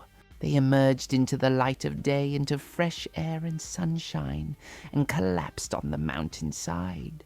And there in the quiet after the storm, they wept. Gandalf was gone. Aragorn felt the loss like a physical blow. Gandalf had been his friend, his advisor, his connection to the larger struggle against the enemy. And now he was gone, taken by the darkness, and they were alone. "We must keep moving," Aragorn said. forcing himself to his feet, though every fiber of his being wanted to curl up and grieve. "We cannot stay here. Gandalf would want us to continue." "You lead us now," Boromir said, and there was no challenge in his voice this time, only respect. "Where do we go?" Aragorn looked south toward Lothlorien. They needed rest, needed shelter, needed time to recover from this blow. And perhaps in the Golden Wood they could find the strength to continue. "We go to the Lady Galadriel," he said. "She will give us counsel. Come." And so they walked on, diminished but not defeated, toward the next stage of their journey. The Fellowship had been broken by loss, but it was not yet destroyed. There was still hope, however faint. Total so far, 6,575 previous, almost 2,085, 8,060 words. Chapter 5, Battles and Brotherhood. The Golden Wood received them with silence. The Fellowship entered Lothlorien in grief and exhaustion, their spirits as battered as their bodies. They had lost Gandalf, their guide and protector, and the weight of that loss pressed down on them like a physical thing. Even the beauty of the Malorn trees seemed muted, as though the forest itself mourned with them. The elves found them quickly, appearing from among the trees with bows drawn. For a tense moment, Aragorn thought there might be conflict, especially when the elves' eyes fell upon Gimli. But he spoke in Elvish, explaining who they were and what had befallen them, and the bows were lowered. They were brought before Galadriel and Celeborn once more, and Aragorn felt a strange mixture of comfort and pain at being here again. This place held such memories for him, memories of Arwen, of happiness, of love. But those felt like luxuries from another life now. Galadriel looked upon them with eyes that seemed to see through to their very souls. 8 there are here, yet 9 there were who set out from Rivendell. Tell me, where is Gandalf? For I much desire to speak with him." The silence that followed was answer enough. Her expression shifted just slightly, showing grief for perhaps the first time Aragorn had ever witnessed. "He has fallen into shadow. The quest stands upon the edge of a knife. Stray but a little, and it will fail to the ruin of all. Yet hope remains while the company is true." They were given time to rest in Lothlorien, to recover their strength and tend their wounds. The elves provided them with food and shelter, but more than that, they provided them with peace. The Golden Wood existed outside of normal time somehow, and a few days there felt like weeks of rest anywhere else. Aragorn spent much of that time thinking. With Gandalf gone, leadership of the Fellowship had fallen to him, and he felt the weight of it keenly. These 8 companions, so different from each other, were now his responsibility. Their lives, their success or failure, would depend on the choices he made. He watched them, learning them better than he had been able to during their rush preparation in Rivendell. Frodo grew quieter each day, the ring weighing on him more heavily. Sam never left his side, loyal as a guard dog, watching over his master with fierce protectiveness. Legolas spent his time in the trees, speaking with the elves of Lothlorien in their own language, his spirit seeming to lighten in this place. Gimli, surprisingly, had been deeply moved by his encounter with Galadriel. The dwarf had gone into her presence skeptical, even hostile, and had emerged speaking of her beauty and wisdom with reverence that bordered on worship. And Boromir. Aragorn watched Boromir most carefully of all. The man from Gondor was struggling, torn between his loyalty to the quest and his desperate desire to save his city. He would stare at Frodo sometimes with an intensity that troubled Aragorn, and more than once Aragorn saw him reach toward his sword, as though ready to act on some impulse. He was with himself, Galadriel said one evening, appearing beside Aragorn as he stood watch over the Fellowship's camp. The ring calls to him, promising him the power to save those he loves. It is a powerful temptation. Should I send him away, back to Gondor, and separate him from the Fellowship, from those who might keep him true? No, Aragorn. He must make his own choice. We all must. That is the gift and curse of free will. Before they left Lothlorien, Galadriel gave them gifts. Practical things mostly. Elvish cloaks that would hide them from unfriendly eyes. Rope that would not break. Lembas bread that would sustain them far better than ordinary food. But she also gave them something less tangible: hope. Her words, her presence, her belief in their quest. It renewed something in them that Moria had nearly extinguished. To Aragorn, she gave something special, a green stone set in silver, gleaming in the light. "This is the Elessar," she said. "It was given to me long ago, but I give it now to you. It is a token of hope and a sign of who you are meant to be. Elessar, the Elfstone, the Renewer. That is your true name, Aragorn. Remember it in the darkness ahead." They departed from Lothlorien on the Anduin River, in boats provided by the elves. It was faster than walking and quieter, and for a time the journey was peaceful. They floated down the great river, watching the banks slide past, each of them lost in their own thoughts. But peace could not last. As they approached the falls of Rauros, where they would need to decide their path, the tension that had been building in the Fellowship finally broke. They made camp on the western shore, near the ancient ruins of Armen Hen.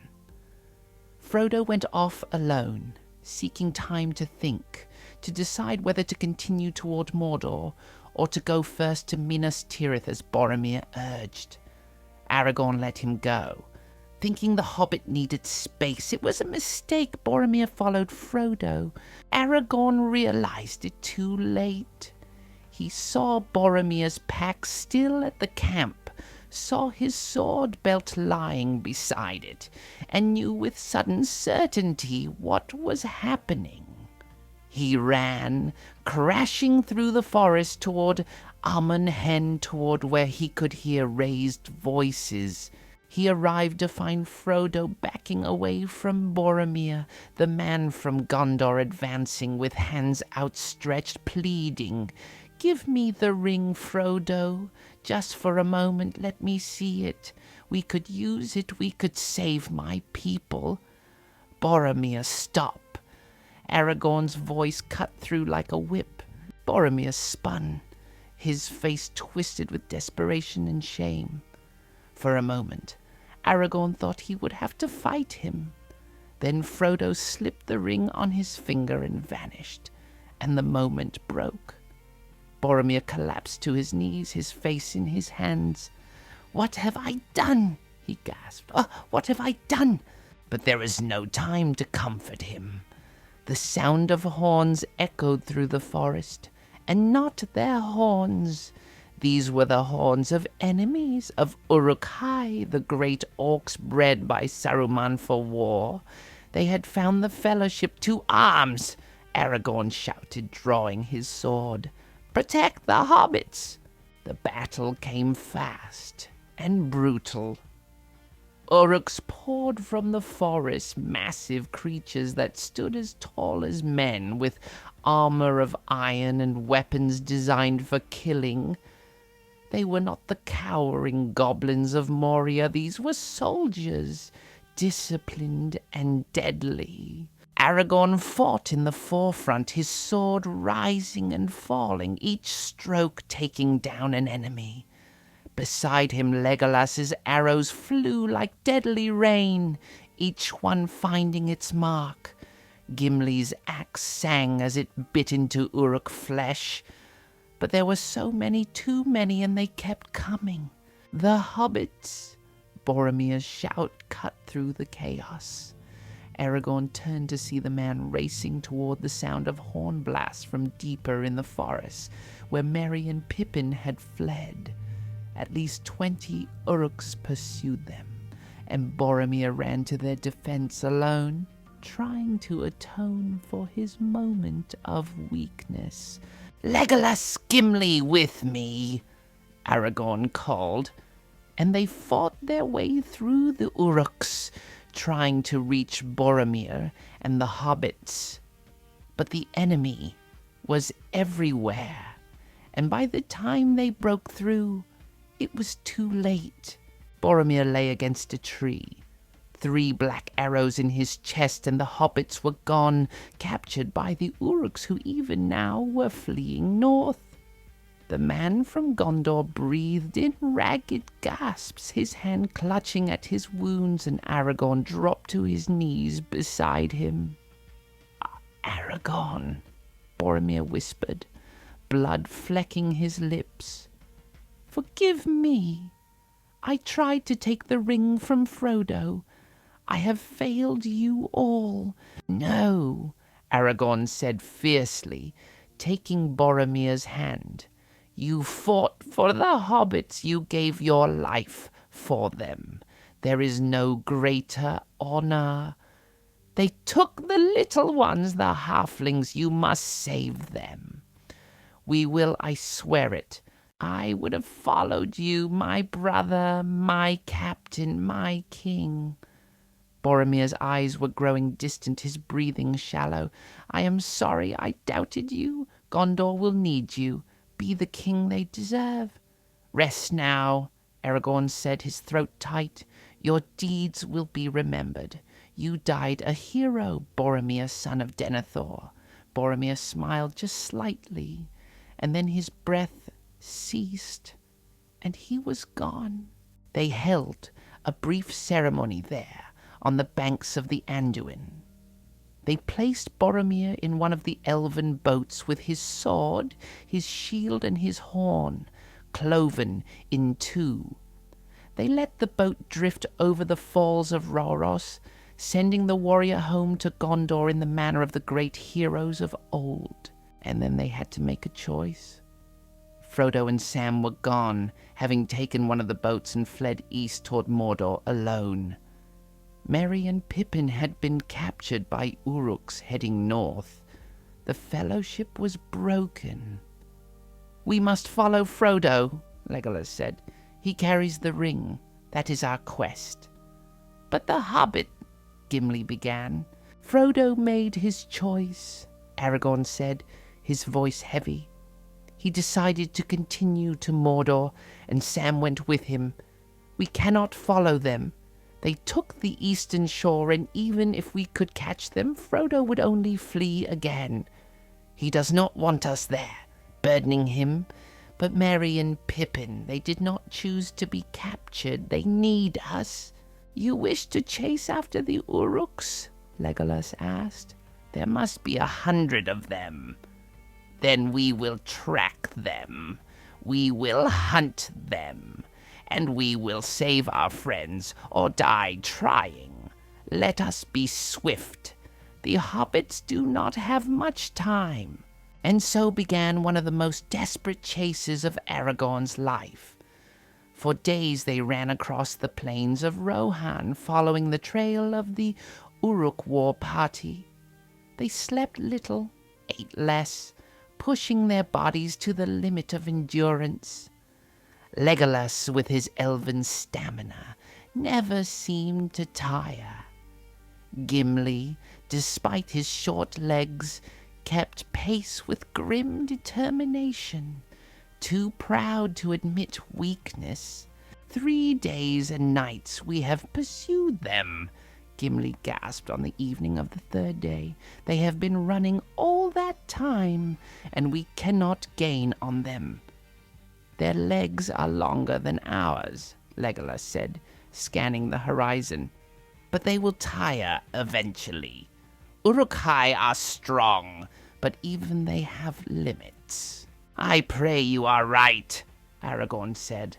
For if they reach Isengard before we catch them, Merry and Pippin are lost. On the 4th day they encountered the Rohirrim, a company of riders led by Eomer, nephew to King Theoden, thundered across the plains. They were hunting the same Uruk, seeking revenge for attacks on their borders. We destroyed them, Eomer told them, once Aragorn had convinced him they were friends, not foes. In the night, we caught them in the open and left none alive. We piled their bodies and burned them. Aragorn's heart sank. And the hobbits? 2 small people, perhaps prisoners? We found no prisoners alive. If there were any, they were likely killed when we attacked. I am sorry. But Aragorn refused to believe it. They searched the battlefield, the burned pile of Uruk corpses, and there he found signs. Small footprints leading away from the battle into the forest of Fangorn. The hobbits had escaped. Into Fangorn? Gimli looked at the ancient forest with distrust. That place is dangerous. They say it is haunted, that the trees themselves are alive and hostile to strangers. Then we must take that risk, Aragorn said. Come. Fangorn Forest was like nothing Aragorn had experienced before. The trees were old, older than old, and there was a presence to them, an awareness that made the hair on his neck stand up. They walked carefully, respectfully, calling out for Merry and Pippin, searching for any sign. And then they found someone else, an old man in white robes standing among the trees. At first they thought it was Saruman, and weapons were drawn. But then the figure turned and Aragorn's sword fell from his hand. Gandalf, he breathed. Yes, the wizard said. And his voice was the same, but also different, stronger, more resonant. I am Gandalf the White, and I come back to you now at the turn of the tide. The reunion was joyous, but brief. Gandalf explained how he had fallen with the Balrog, how they had fought all the way down to the deepest places of the world, and how he had slain the beast but died in the process. He had been sent back, given new power to finish the work he had begun. The hobbits are safe, Gandalf told them. They are with the Ents, the tree shepherds of Fangorn, and you 3 are needed elsewhere. Rohan stands on the brink of war. Theoden has been poisoned by the words of his advisor, Grima Wormtongue, who is a servant of Saruman. We must free the king and rally his people, or Rohan will fall, and after Rohan, all of Middle-earth. They rode to Edoras, the golden hall of the Rohirrim, and there Gandalf did indeed free King Theoden from Wormtongue's influence. The old king seemed to grow younger before their eyes, standing straighter, his eyes clearing of fog, and with his mind restored, Theoden made the decision to evacuate his people to the ancient fortress of Helm's Deep while preparing for war. Aragorn rode with them, helping to organize the retreat. He saw the fear in the people's faces, saw mothers clutching children, old men trying to keep pace with the younger folk. This was what war looked like, he thought. Not glorious battles and heroic stands, but frightened people fleeing their homes. They reached Helm's Deep as night fell, and there they made their stand. The fortress was strong, with high walls and a deep cave system where the civilians could shelter. But the army approaching was vast. 10,000 Uruk high, all bred for war, all wearing Saruman's symbol. "We cannot win this," Theoden said quietly, standing on the wall and looking at the approaching horde. "We are barely 300 fighting men, and many of those are boys and old men. Against 10,000? We do not need to win," Aragorn replied. "We need to survive until dawn. Gandalf has gone to seek aid from the Rohirrim who were scattered. If we can hold until morning, help may come. And if it does not?" Aragorn looked at the king, at this man who had been broken, and was now trying so hard to be strong for his people. "Then we fight anyway, because that is what we do. We stand between the darkness and those who cannot defend themselves. We hold the line." The battle began as full dark descended. The Uruks charged the walls with siege ladders, and the defenders threw them back with arrows and rocks and sheer desperate courage. Aragorn fought on the walls, his sword never still, rallying the men around him with shouts of encouragement. Legolas stood beside him, his bow singing, each arrow taking down an enemy. The elf's face was set in concentration, and he called out his count in grim satisfaction. 21, 22, 23. "Still not beaten my axe work," Gimli grumbled, though there was no real heat in it. The dwarf stood in a breach in the wall, his axe rising and falling, and any Uruk who tried to pass him met a swift end. The three of them, Aragorn, Legolas, and Gimli, had formed a bond during their desperate chase across Rohan. They fought as one now, each knowing where the others were without looking, each trusting the others to guard their backs. It was a brotherhood forged in battle, and it was strong as steel, but they could not be everywhere. The walls were long, and the Uruks were many. A section of the wall was breached by an Uruk who carried a torch into the storm drain, causing an explosion that blew a hole in the defenses. Uruks poured through, and for a terrifying moment it seemed the fortress would fall. "To the keep!" Theoden shouted.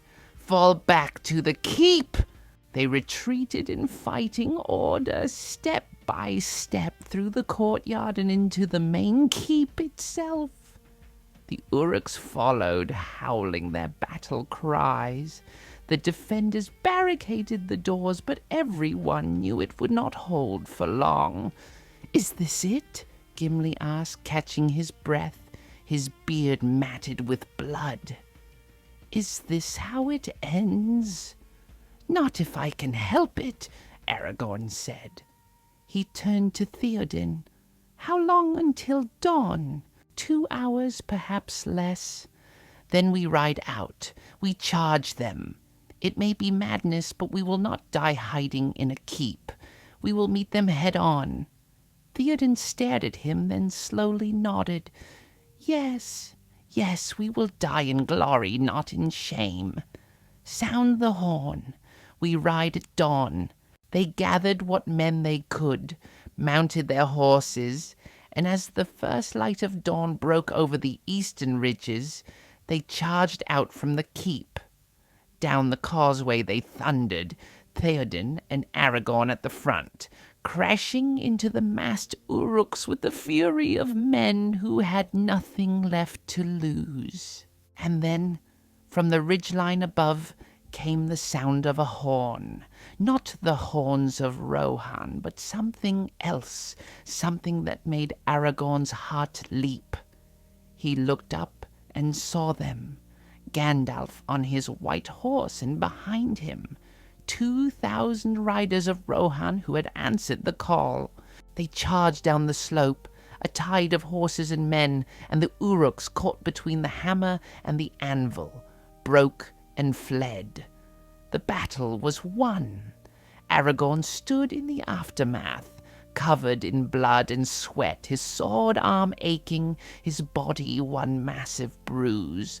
Around him, men were cheering, embracing, weeping in relief. They had survived. Against all odds, they had survived. Legolas appeared at his side, somehow still looking relatively fresh, despite having fought all night. That was closer than I would have liked. Agreed, Gimli said, limping up to join them. I think I'm getting too old for this sort of thing. You're a dwarf, Legolas said with a slight smile. You won't be old for another 100 years. Still too old for this. Aragorn smiled despite his exhaustion. These two had become his friends, his brothers in arms. When this was all over, if they survived, he would miss them terribly. But it was not over yet, not by a long measure. Gandalf approached, his face serious despite the victory. We have won here, but the war is far from finished. Sauron's gaze is turned toward Gondor now. Minas Tirith will be his next target, and they will need all the help they can get. Aragorn nodded. He had known this moment would come. The moment when he would have to return to Gondor, not as Thorongil the mercenary, but as Aragorn the king. Ready or not, his destiny was calling. Then we go south, he said, to Minas Tirith, to war. Total so far, 8,660 previous, plus 2,205, 10,165 words. Chapter 6, The Paths of the Dead.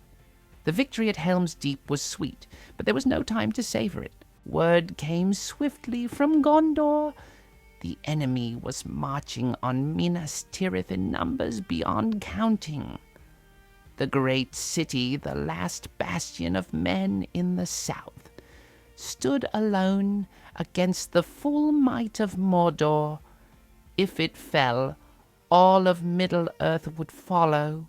Aragorn stood with Gandalf and King Theoden in the great hall of Helm's Deep, studying the maps and messengers' reports. The numbers were grim. Sauron had gathered armies from across the south and east, orcs from Mordor, Haradrim from the deserts, Easterlings from Rhûn, and worse things besides. They marched under the banner of the Red Eye, and nothing seemed able to stop them. We must ride to Gondor's aid, Theoden said.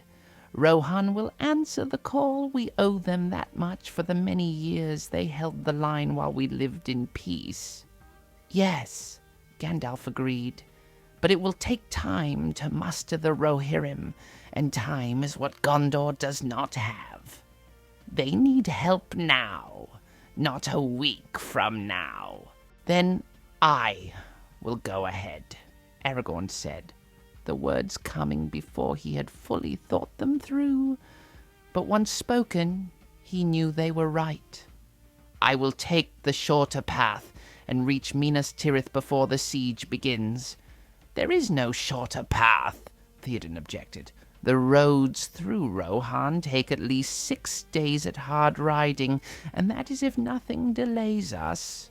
Aragorn looked at Gandalf, and the wizard met his gaze with understanding. There is one path, Gandalf said quietly, one way to reach Gondor in time. But it is a path few would dare to take, and fewer still would survive. The paths of the dead, Aragorn said, and the room fell silent. Every man present knew the stories of that cursed place. In the White Mountains, beneath the Dwemerberg, the haunted mountain, there lay a path that led through darkness. It was the road the dead had taken, the men of the mountain who had sworn an oath to Isildur, but broke it when he called upon them for their betrayal. Isildur had cursed them to never rest until their oath was fulfilled. For 3,000 years they had haunted that mountain, and any who entered their domain never returned. "That is madness," one of Theoden's captains said. "The dead do not suffer the living to pass. Any who enter that darkness are never seen again." "Perhaps," Aragorn said, "but I am the heir of Isildur. If anyone can command the dead, it would be me." "And if you cannot," Theoden asked, "if you enter that darkness and do not emerge, Gondor will lose not only a defender, but the rightful king they have not seen in 1,000 years. Then they will lose someone who was too afraid to try," Aragorn replied. "I did not come this far, survive this much only to take the safe road now. The paths of the dead may be dangerous, but they offer what we need most, speed. And more than that, they offer an army." "An army of the dead," Gimli muttered. "I'm not sure that's better than no army at all." "The men of the mountain swore an oath," Aragorn said. "They must fulfill it or remain cursed forever. If I can offer them that chance, that release from their torment, they will fight for me. I am certain of it." Legolas had been quiet until now, standing by the window and looking out at the mountains. "When do we leave?" he asked simply. "We?" Aragorn turned to look at him. "You did not think we would let you walk that path alone, did you?" The elf smiled, though it did not quite reach his eyes. "We are your companions, Aragorn. Where you go, we follow." "I," Gimli said, though he looked even less happy about it than Legolas. "Though I'll say for the record that I think this is the worst idea we've had yet. And that's saying something considering we've already walked through Moria and held Helm's Deep. But yes, I'm coming too." Aragorn felt a surge of gratitude for these two. They had been with him through so much already, and now they would walk with him into the very realm of death itself. "Thank you," he said simply. "Both of you." They departed the next morning, the three of them leaving Helm's Deep and riding hard for the White Mountains. As they rode, Aragorn felt the weight of what lay ahead pressing down on him. He had spoken boldly to Theoden, but in truth he did not know if he could command the dead. He was Isildur's heir, yes, but Isildur had been a king in power, bearing the symbols of his authority. But he had Anduril. The sword that had been Narsil, broken beneath Isildur, had been reforged in Rivendell. Elrond had finally deemed Aragorn ready to bear it, and it had been given to him before the Fellowship departed. It was a blade of legend, one that the dead would recognize, one that carried the authority of kings. It would have to be enough. They reached the entrance to the Paths of the Dead on the evening of the second day. The Dim Holt, they called it, a dark wood that lay at the foot of the Dwemerberg. Even in daylight the place was shadowed and cold. The trees grew twisted and strange, and no bird sang in their branches. A path led into the wood, toward a great stone door set into the mountainside. "Well," Gimli said, staring at the door with obvious reluctance. "That looks inviting." "It is not meant to be inviting," Legolas said. His face was pale, and Aragorn noticed his hands trembling slightly. Elves felt the presence of the unnatural more keenly than men, and this place reeked of it. "This is a wound in the world, a place where death does not function as it should. I can feel them, the dead, pressing against the veil." "Then let us not keep them waiting," Aragorn said, trying to sound more confident than he felt. He drew Anduril, and the blade gleamed even in the dim light. "Stay close to me. Whatever happens in there, do not stray from the path." They approached the door. Ancient runes were carved into its surface, words in the language of old Numenor. Aragorn read them aloud.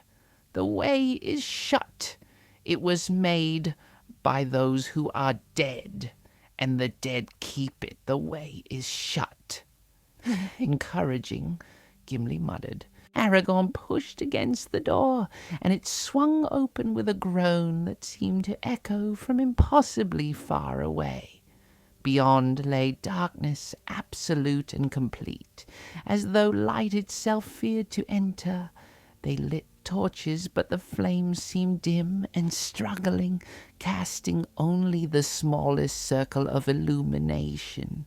They entered the mountain. The air inside was cold, deathly cold, and it pressed against them like a physical weight. Their breath steamed in the torchlight, and frost began to form on their clothes and weapons. The path beneath their feet was smooth stone worn by thousands of years of use, and it sloped steadily downward into the earth. They walked in silence, the only sounds their footsteps and their breathing. Time seemed to lose meaning in that darkness. They might have been walking for minutes or hours, there was no way to tell. The tunnel branched occasionally, but Aragorn followed his instincts, choosing the path that felt most right, most traveled. And then they began to hear the whispers, voices in the darkness, speaking in languages long dead, saying words that had no meaning but conveyed terrible emotion, despair, rage, sorrow, all twisted together into a chorus of the damned. The whispers grew louder as they descended, until it seemed like thousands of voices were pressing in from all sides. "I don't like this," Gimli said, his voice tight. "I don't like this at all." "None of us do," Aragorn replied. "But we keep moving. Do not listen to the whispers. They will try to lead us astray." But it was hard not to listen. The voices seemed to know them, seemed to speak directly to their fears and doubts. They whispered of failure, of death, of loved ones lost and promises broken.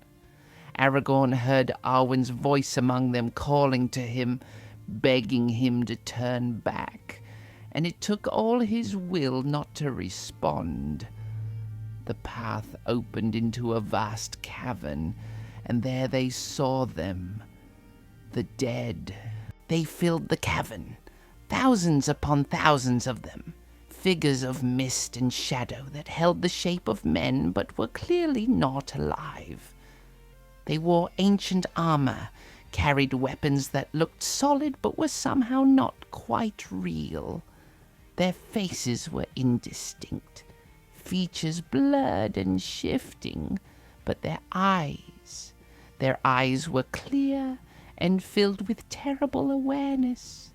They surrounded the three companions, a silent army of the damned, and the cold was so intense now that Aragorn's fingers were numb around Anduril's hilt. From among the dead came one who seemed more solid than the rest, a figure in the armor of a king. He approached Aragorn and spoke in a voice like wind through a graveyard. "Who enters the realm of the dead? Who dares disturb our endless watch?" Aragorn raised Anduril, letting the blade catch what little light there was. "I am Aragorn, son of Arathorn, heir of Isildur. I am the king you swore to serve and betrayed. I have come to call in that oath." The dead king laughed, a sound without humor. "The line of kings is broken. There is no king in Gondor. Why should we heed the words of a ranger? Because I bear the sword that was broken and is reforged. Because I am the one who can release you from your curse. You swore an oath to fight for the king of Gondor.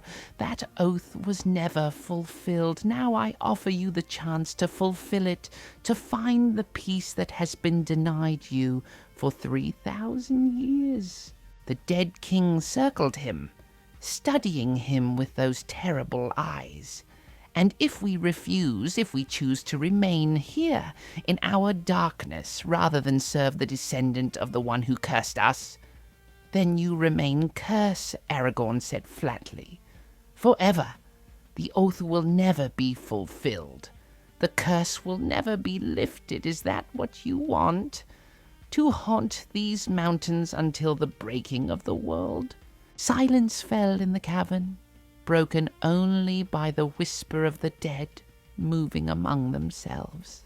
Aragorn could feel their attention on him, thousands of eyes weighing him, judging him. He stood straight, holding Anduril high, refusing to show the fear that gnawed at his belly. "What would you have us do?" the dead king asked finally. "Come with me to Gondor. Fight for the city of men against the forces of Mordor. Fulfill your oath and be free. And you promise us release. You swear it. I swear it on my name and blood. Fight for me, and I will release you from the curse. You have my word as king." The dead king stared at him for a long moment, and Aragorn wondered if he would refuse, if the dead would choose eternal torment over serving the heir of the man who cursed them. But then, slowly, the dead king knelt, and his sword touched the ground in a gesture of fealty. "We will follow the king," he said. "We will fight, but only if you can lead us forth from this mountain. The way is shut, Aragorn, son of Arathorn. Can you open it?" Aragorn looked at the far end of the cavern, where another tunnel led deeper into the mountain. He knew somehow that this was the path he had to take, the path that would lead them through the mountain and out the other side, to the southern coast where they were needed most. "I can," he said with more confidence than he felt. "Follow me." They walked deeper into the mountain, and behind them came the army of the dead, a silent host of shadows and mist. It was one of the most surreal experiences of Aragorn's life, leading an army of ghosts through the darkness beneath the earth. But they followed him without question, and that gave him strength. Legolas and Gimli stayed close to his sides, and though they spoke little, their presence was a comfort. They were afraid. He could see it in their faces, but they did not falter. They trusted him, and he would not betray that trust. The path through the mountains seemed endless. They walked through vast caverns filled with the bones of those who had tried to pass before them. They crossed chasms on narrow bridges of stone. They climbed stairs carved into the living rock, ascending and descending in equal measure, and always the dead followed. Finally, after what might have been days, a light appeared ahead. faint at first, then growing stronger. The light of day, real sunlight, filtering down through a crack in the mountain. They emerged onto a hillside overlooking the sea, and Aragorn had never been so grateful to feel sun on his face and wind in his hair. They had passed through the paths of the dead, and they had survived. Below them, on the coast, lay the harbour of Pelagia, and in that harbour was a fleet of black ships, the corsairs of Umbar, who had come to sail up the Anduin and strike at Gondor from the south. The ships were full of enemies, thousands of them, preparing to add their strength to the siege of Minas Tirith. "There is your battle," Aragorn said to the dead king. "There is your chance to fulfill your oath." The army of the dead flowed down the hillside like a tide, like a wave of darkness and terror. They swept through the harbour, and the corsairs broke before them. Men fled screaming, throwing themselves into the sea, preferring drowning to facing the dead. In less than an hour, the battle was over. The corsairs were defeated, their ships claimed, and Aragorn had his fleet. "Your oath is fulfilled," he told the dead king as they stood on the deck of the lead ship. "You have fought for the King of Gondor. The curse is lifted. You are free." The dead king looked at him, and for the first time Aragorn saw something other than torment in those ghostly eyes. Relief. Peace. "Thank you," the dead said simply. And then, like mist before the sun, the army of the dead faded away, released at last from their long bondage. Aragorn stood on the deck of the ship and looked north, toward where Minas Tirith lay. He had an army now, the men from the southern fiefs of Gondor who had been freed from the corsairs, and he had ships to carry them swiftly up the Anduin. They would reach the city in time. They had to. That, Gimli said, appearing at his side, was the most terrifying thing I have ever done, and I include fighting a Balrog in that assessment. "Agreed," Legolas said. He still looked shaken, his usual composure cracked. "Let us never speak of this again." Aragorn smiled despite the weight on his shoulders. "As you wish, but we did it. We walked the paths of the dead and emerged victorious. If we can do that, we can face whatever comes next." "What does come next?" Gimli asked.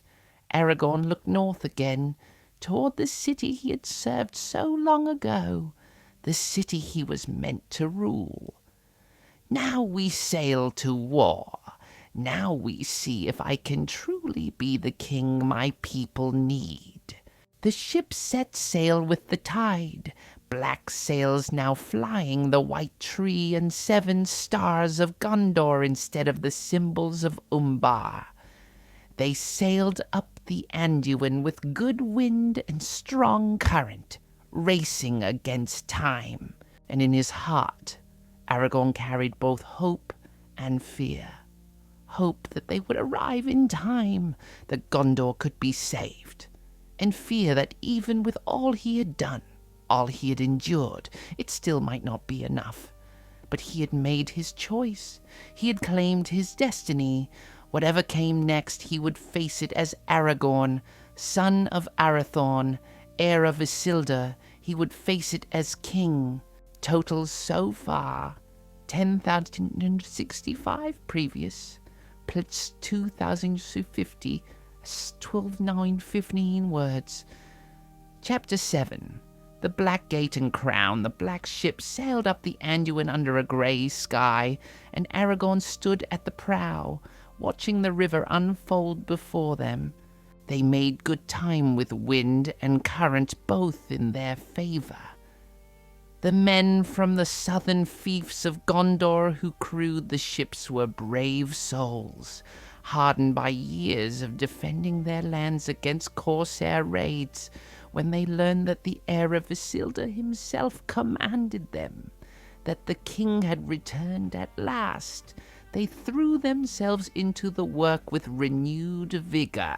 But Aragorn could see the smoke on the horizon long before they reached Minas Tirith.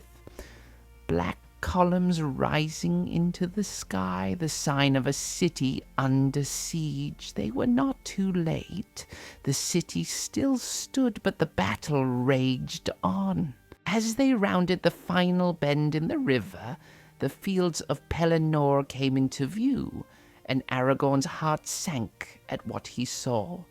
The great plain before Minas Tirith was a sea of enemies. Orcs, trolls, Easterlings, Southrons with their great beasts, all arrayed against the White City. The walls were breached in places, and fires burned throughout the lower levels. And there, in the midst of the battle, the Rohirrim had arrived. Aragorn could see their banners, could hear the faint echo of their horns. Theoden had kept his word, but even from this distance, Aragorn could see they were badly outnumbered. The tide of battle was turning against them.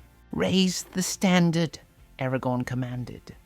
From the holds of the ship, his companions brought forth a banner that had been hidden there. The standard of Elendil, ancient and proud, showing the white tree and 7 stars and the crown of the king. It had not flown in Gondor for nearly 1,000 years.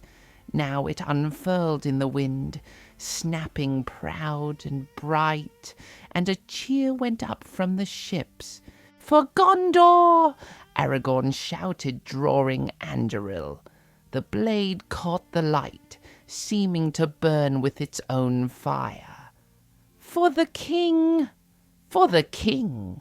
the men echoed, and the ships drove hard for the shore. They beached the vessels and charged into battle, fresh troops hitting the enemy from an unexpected direction. The effect was immediate and devastating. The forces of Mordor, thinking themselves victorious, suddenly found themselves caught between the Rohirrim to the north and Aragorn's forces to the south. Aragorn fought in the forefront, Anduril singing as it cut through enemy ranks. Legolas was at his side, his bow a constant blur of motion. Gimli charged with his axe, roaring battle cries in the language of the dwarves. The 3 companions who had walked the paths of the dead together now fought as one, unstoppable. The battle raged for hours. The sun climbed to its peak and began to descend. Bodies fell on both sides, and the ground grew slick with blood. But slowly, steadily, the tide turned. The enemy began to retreat, then to flee, streaming back toward the broken gates of Mordor. As the sun set, the battle was won. The fields of Pelennor were littered with the fallen, but Minas Tirith stood. Gondor endured. Aragorn walked among the wounded, offering what comfort he could. He had learned the healing arts in Rivendell, and he put them to use now, binding wounds, easing pain, using the herb Athelis that grew in the wild to bring relief to those poisoned by the weapons of Mordor. In the houses of healing he found Faramir, son of the steward Denethor, lying near death from a poisoned arrow. Aragorn worked through the night to save him, calling him back from the shadows with skill and will and the ancient power that ran in the blood of Númenor. The hands of the king are the hands of a healer, an old woman whispered as she watched him work. And so shall the rightful king be known. Word spread through the city. The king had returned. The king was healing the sick. The king had saved them. But Aragorn took no time to rest on his laurels. The next morning he called a council in the tower of the White City. Gandalf was there, having ridden with the Rohirrim. Eomer, who had taken command after King Theoden fell in the battle, Imrahil, Prince of Dol Amroth and the highest-ranking Lord of Gondor still living, and others, the captains and leaders who had survived the siege. "Oh, we have won a battle," Aragorn said, looking around the circle.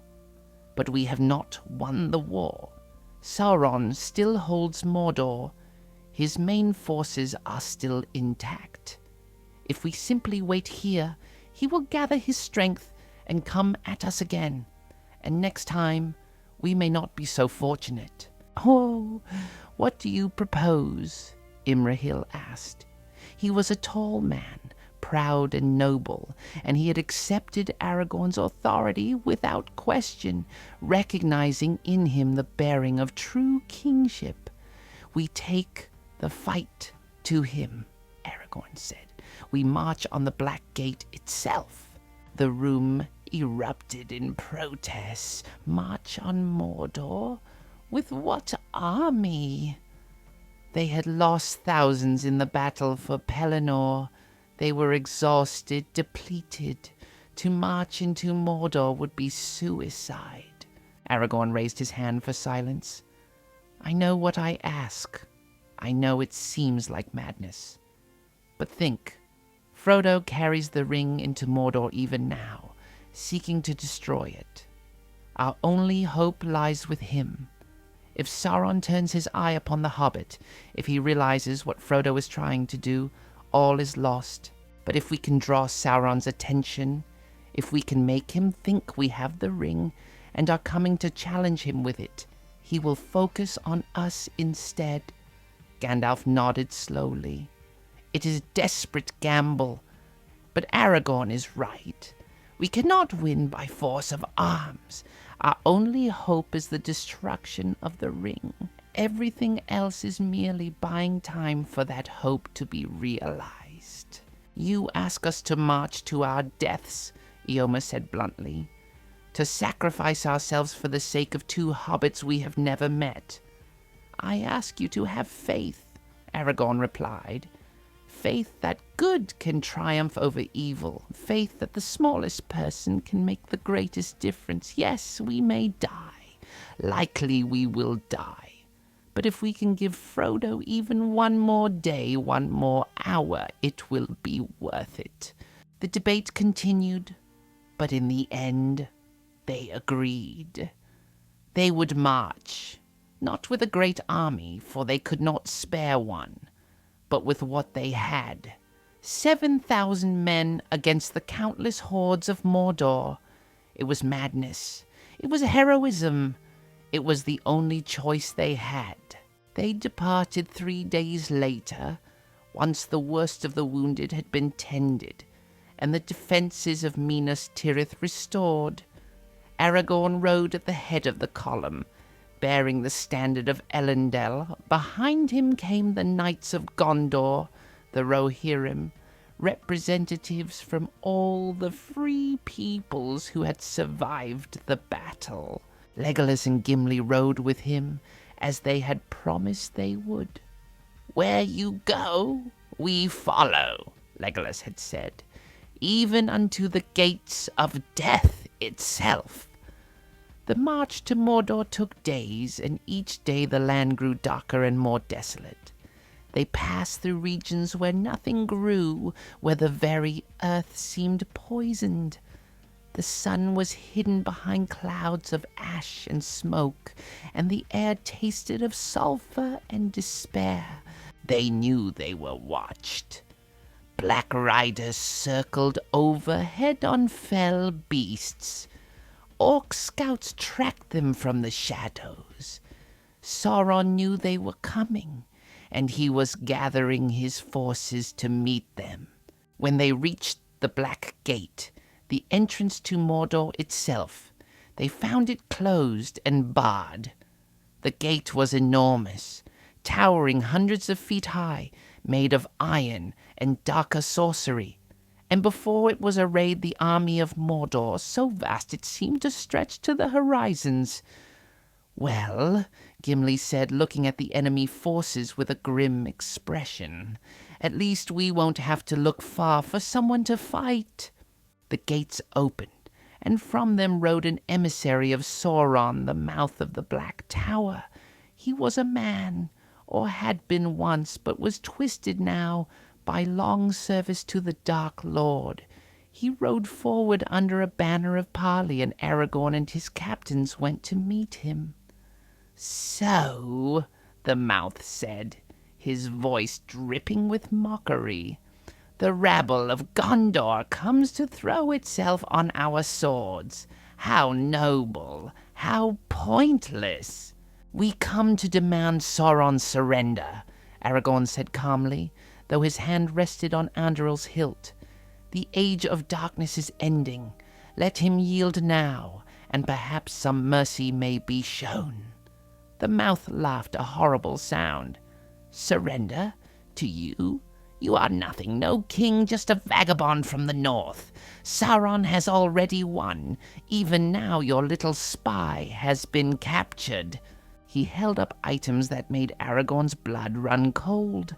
A small mithril shirt, sized for a hobbit, a grey cloak, Sam's sword, evidence that seemed to suggest Frodo had been taken. "Your precious spy is in the dungeons of Barad-dûr," the mouth continued. "He will be tortured until he reveals all his secrets, and then he will die in torment. You have failed. Surrender now, and perhaps your deaths will be swift." Aragorn felt despair rising in his throat. But then he saw Gandalf's expression, and he understood. This was a trick, a deception.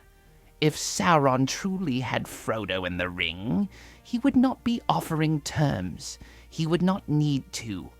The very fact that the mouth was here, trying to break their spirits, meant that Frodo was still free. "I do not believe you," Aragorn said. He drew Anduril, and the blade seemed to glow in the dim light. "We do not treat with liars and servants of darkness. Go back to your master. Tell him the line of kings has not failed. Tell him his doom approaches." The mouth's face twisted with rage. "So be it. You will die here, all of you, and your bodies will feed the crows." He turned and rode back to the Black Gate, and behind him the gates opened fully. The army of Mordor began to advance, a tide of darkness and iron. "This is it," Aragorn said to his companions. "Make ready." The enemy came like a wave, and the forces of the west braced themselves to meet it. Aragorn stood at the front, Anduril raised high. On his right stood Éomer with the Rohirrim. On his left, Imrahil with the Knights of Gondor. Behind him, Gandalf on his white horse, staff glowing with power. "For Frodo!" Aragorn shouted and charged. The battle was brutal and desperate. They were so vastly outnumbered it should not even be called a battle. It was a massacre waiting to happen. But the men of the West fought with the courage of those who know they fight for something greater than themselves. They held the line, step by step, sword stroke by sword stroke. Aragorn fought in a haze of exhaustion and determination. His sword rose and fell, each stroke taking down an enemy. He could hear Legolas's bow behind him, hear Gimli's axe biting into flesh, hear the shouts of his soldiers as they fought and died. They could not win. The enemy was too many. Slowly they were being pushed back, overwhelmed. Aragorn found himself fighting back to back with Gimli, surrounded by orcs.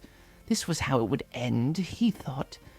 Not in glory, but in a desperate last stand in the wastelands of Mordor. And then everything changed.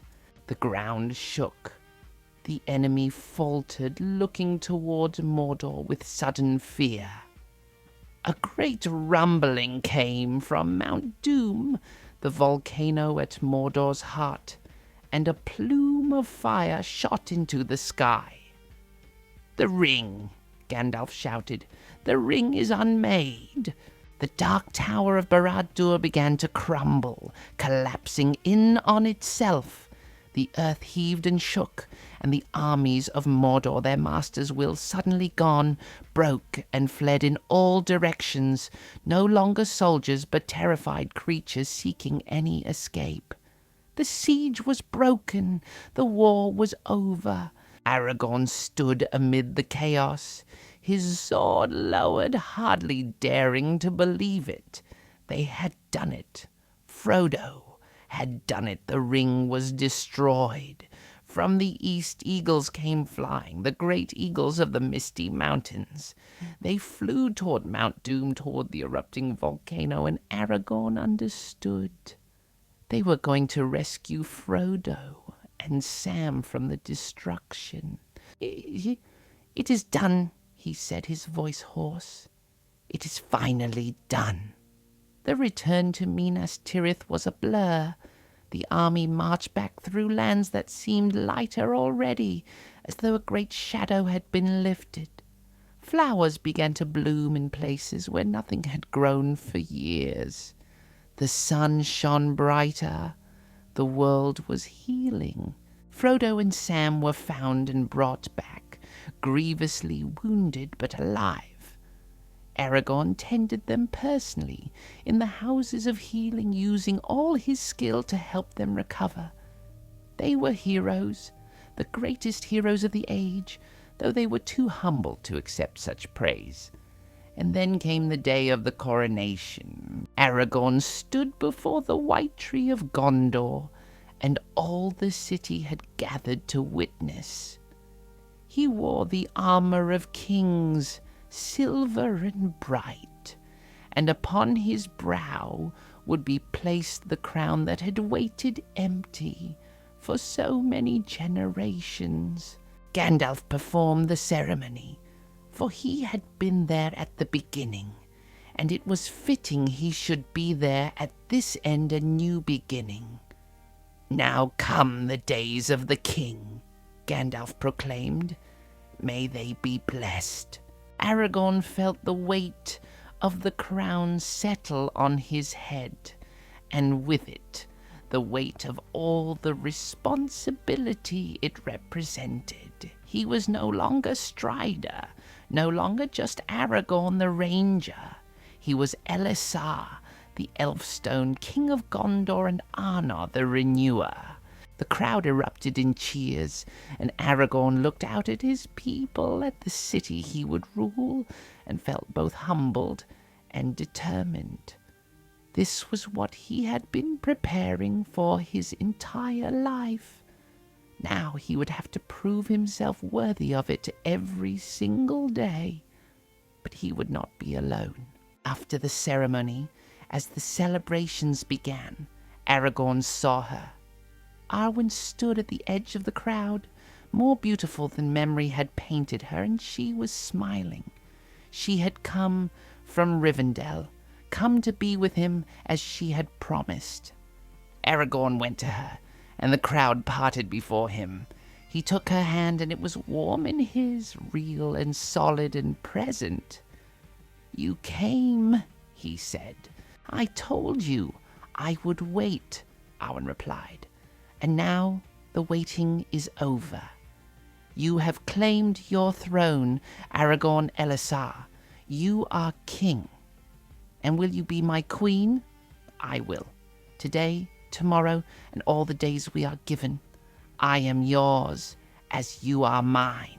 They were married beneath the stars, with all of Minas Tirith in attendance. Elrond performed the ceremony. Though it pained him to give his daughter to mortality, he did so with grace and love. And when Aragorn kissed his bride, when he held Arwen close and knew she was his forever, he felt a joy so complete it seemed almost painful. Everything he had endured, every hardship and loss and doubt, had led to this moment, to this woman, to this crown, to this purpose. He was king at last, and he would be a good one, worthy of the trust placed in him. The celebrations lasted long into the night, and Aragorn and Arwen danced under the stars, surrounded by friends and loved ones. Frodo and Sam were there, recovered enough to join the festivities. Merry and Pippin, who had served with distinction in the war. Legolas and Gimli, his brothers in arms. Gandalf, smiling his enigmatic smile. All the fellowship reunited one final time. It was perfect. It was everything he had dreamed of and more. And when the night finally ended, when he and Arwen retired to the king's chambers in the citadel, Aragorn looked out over his city and felt at peace. The long road had finally led him home. Total so far, 12,115 previous, plus 2,210. She, 15,125 words. Chapter 8. The King's Peace. The early days of Aragorn's reign were consumed with work of a different kind than he had known before. No longer was he tracking orcs through the wilderness or fighting desperate battles against impossible odds. Now, his battles were fought with words and diplomacy, with ledges and laws, with the careful work of rebuilding a kingdom that had been slowly crumbling for generations. Minas Tirith had survived the siege, but it bore the scars. Whole sections of the lower circles had been burned. The walls were breached in places. The great gate had been shattered by the battering ram of Mordor and needed to be rebuilt entirely. And these were just the physical damages. The city's people were traumatized, grieving for loved ones lost, uncertain about the future. Aragorn threw himself into the work of restoration with the same dedication he had once given to ranging. He walked the streets of his city daily, speaking with common folk, listening to their concerns, seeing firsthand what needed to be done. It surprised many. Kings were supposed to stay in their towers, governing from a distance. "My lord king," his steward would say, finding him in the markets or the workshops, "you have a council meeting in an hour. You should be preparing." "I am preparing," Aragorn would reply. "I am learning what my people need. How can I rule them if I do not know them?" He appointed good people to help him govern. Faramir, son of the old steward Denethor, became his chief advisor and was named steward of Gondor, a position of great honor. Faramir was wise and learned, and he understood the workings of the kingdom in ways Aragorn was still learning. Together, they made a formidable team. Imrahil, Prince of Dol Amroth, took charge of rebuilding the military. The armies of Gondor had been decimated by the war, and they needed to be reconstituted, retrained, reorganized. But more than that, they needed a new purpose. No longer were they defending against Mordor, for Mordor was broken. Now they would be peacekeepers, protectors of trade and travel, guardians of a realm at peace. Eomer, who had become king of Rohan after Theoden's death, became Aragorn's closest ally among the rulers of men. The two kingdoms, Gondor and Rohan, entered into a formal alliance, a bond of friendship and mutual aid that would last for generations. Eomer often visited Minas Tirith, and he and Aragorn would spend long evenings discussing matters of state and reminiscing about the war they had survived together. "Strange, is it not?" Eomer said one evening, as they stood on the walls of the White City, looking out over the Pelennor fields now cleared of the dead and green with new growth. "A year ago, we were fighting for our lives. Now we discuss trade agreements and road maintenance." "Less glamorous," Aragorn agreed with a slight smile. "But no less important. Perhaps more so. Anyone can swing a sword, Eomer. It takes real skill to build something that lasts." The work of rebuilding extended beyond Minas Tirith. Osgiliath, the ancient capital that had stood abandoned and ruined for decades, was slowly being restored. Settlers were encouraged to return, and new buildings rose among the old ruins. It would take years, perhaps decades, before the city was fully restored, but the work had begun. In the north, Aragorn reclaimed the throne of Arnor as well, reuniting the two kingdoms as they had been in the ancient days. He appointed governors to rule in his name, good men from the Dunedain who knew the land and the people. The ruins of Fornost and Anuminas were excavated and rebuilt. Roads were constructed connecting the north and south, making travel safer and trade easier. It was exhausting work, endless work, but it was deeply satisfying. Aragorn could see the results of his labors. He could see his kingdom growing stronger, more prosperous, more united with each passing month. And through it all, Arwen was at his side. She was his queen, his partner, his anchor in the storms of governance. When the weight of the crown grew too heavy, when the demands of kingship threatened to crush him, she was there to remind him of why he did this work. When he grew frustrated with stubborn lords or impossible problems, she helped him find perspective. And when he succeeded, when he saw real progress being made, she celebrated with him. They lived simply for royalty. Their private chambers in the citadel were comfortable but not ostentatious. They took their meals with their household rather than in isolated splendor. They walked in the gardens together in the evenings, talking about their days, making plans for the future. And they were happy, deeply, completely happy in a way Aragorn had never imagined possible during his long years of wandering. A year after the coronation, Arwen told him she was with child. The news filled Aragorn with a joy so profound he could barely speak. He held his wife close, feeling the new life growing within her, and thanked whatever powers watched over Middle-earth for this blessing.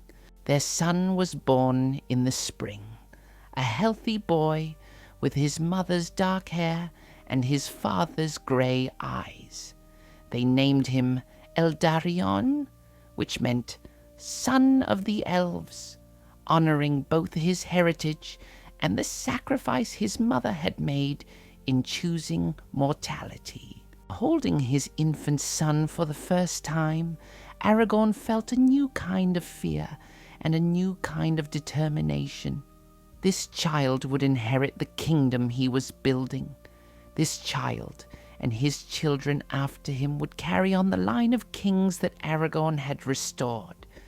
Everything he did now was not just for the present, but for them, for the future. "He will be a great king one day," Arwen said softly, watching Aragorn cradle their son. "If we teach him well," Aragorn replied. "If we show him what it means to serve, not just to rule. if we help him understand that kingship is a responsibility, not a privilege. We will, Arwen assured him. Together. The hobbits stayed in Gondor for several months after the coronation, honored guests in the White City. Aragorn spent as much time with them as his duties allowed, for they had become dear to him during their journey together.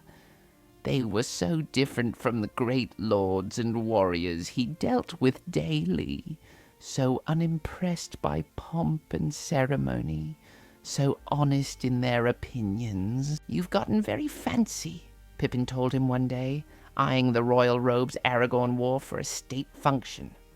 "All this white and silver, I preferred you as Strider, all dirty and travel-worn. You seemed more real then." "I am still the same person, Pippin." "Are you, though? You're a king now. You have responsibilities, subjects, a crown. That changes a person." Aragorn considered this. "Perhaps it does, but I hope it changes me for the better. I hope it makes me more aware of others' needs, more dedicated to service, more careful with the power I wield. If I have changed, I hope it is in those ways." When the hobbits finally departed for the Shire, Aragorn felt the parting keenly. He gave them gifts and honors, making them knights of Gondor and granting them lands and titles, though he knew they would likely never use them. The Shire wanted nothing to do with the affairs of big folk, and the hobbits were eager to return to their peaceful, ordinary lives. "Come visit us sometime," Sam said as they prepared to leave. "The Shire could use a proper king once in a while, though you'll have to leave the crown behind. No one will know what to make of you otherwise." "I will," Aragorn promised, "when I can spare the time." He did visit, several times over the years. He would travel north incognito, dressed as a simple ranger, and spend time in the Shire, drinking ale in the Green Dragon, walking through the party field, being just Strider again for a few precious days. The hobbits who knew him kept his secret, and he cherished those visits as respites from the weight of kingship.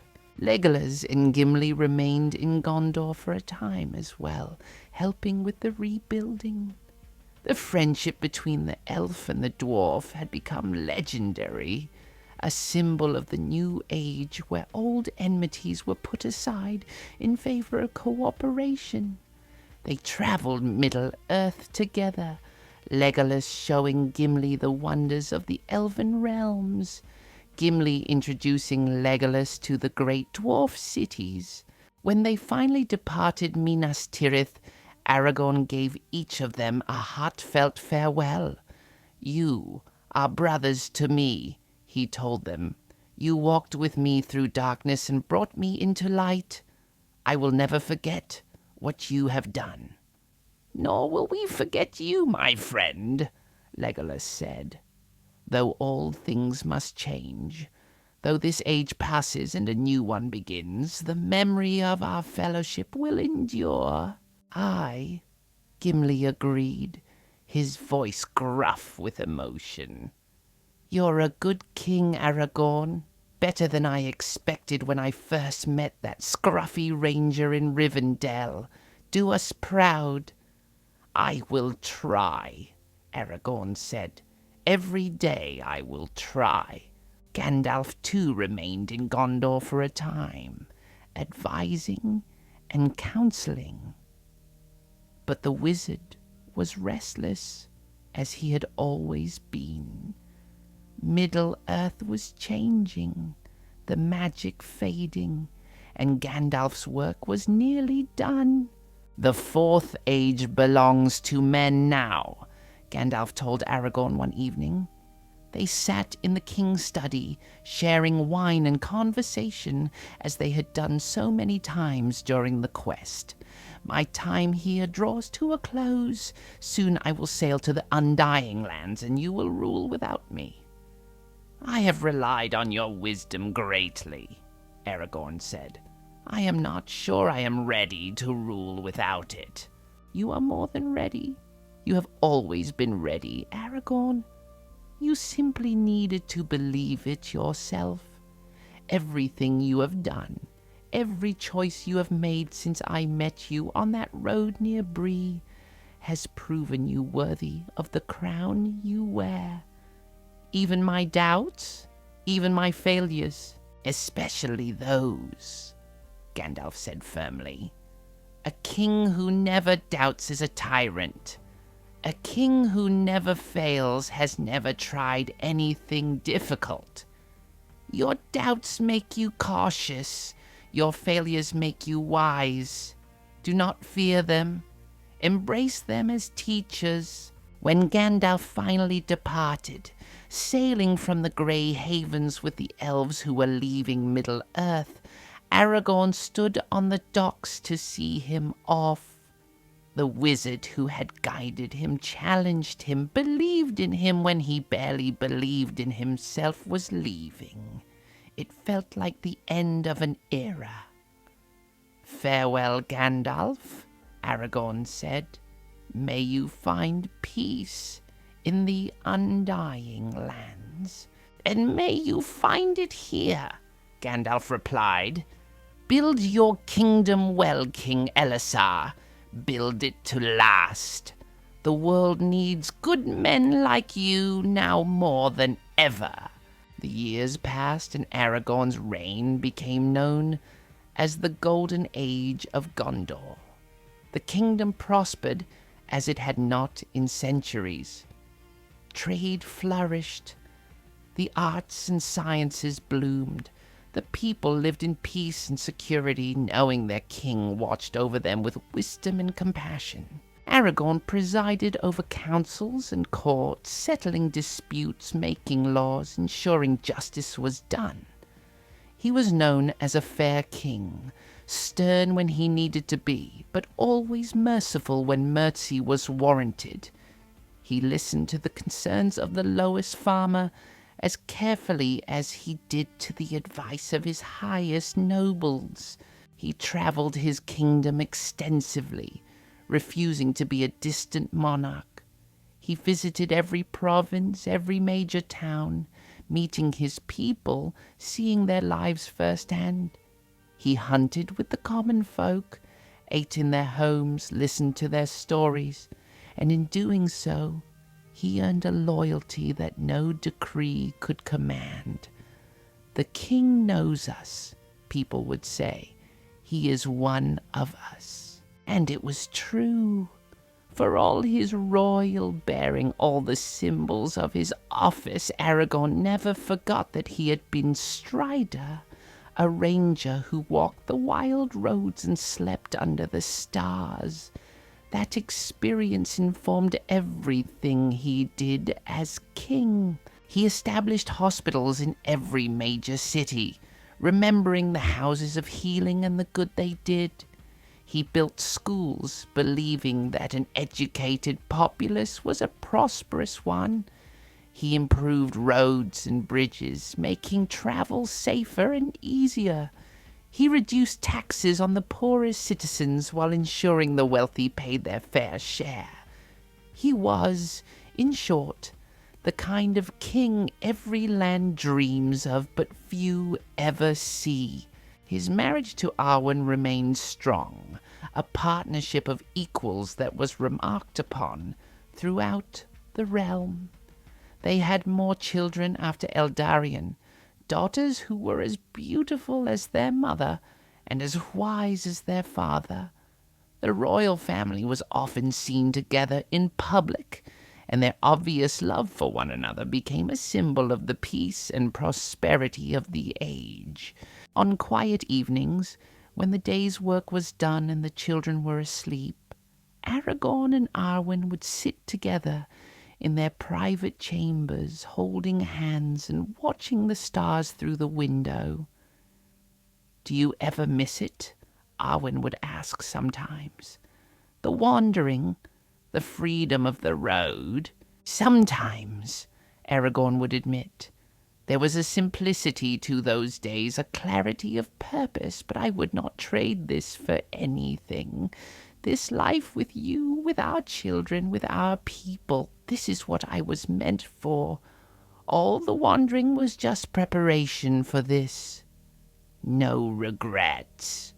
None that matter. What of you? Do you regret your choice? Giving up immortality for this mortal life?" Arwen would smile and squeeze his hand. "Every moment with you is worth an eternity without you. I chose love over endless time. And I have never, not for one instant, regretted that choice." And Aragorn would hold her close, grateful beyond words for the gift she had given him, the sacrifice she had made. They had decades together, perhaps, not the millennia of the elves, but enough.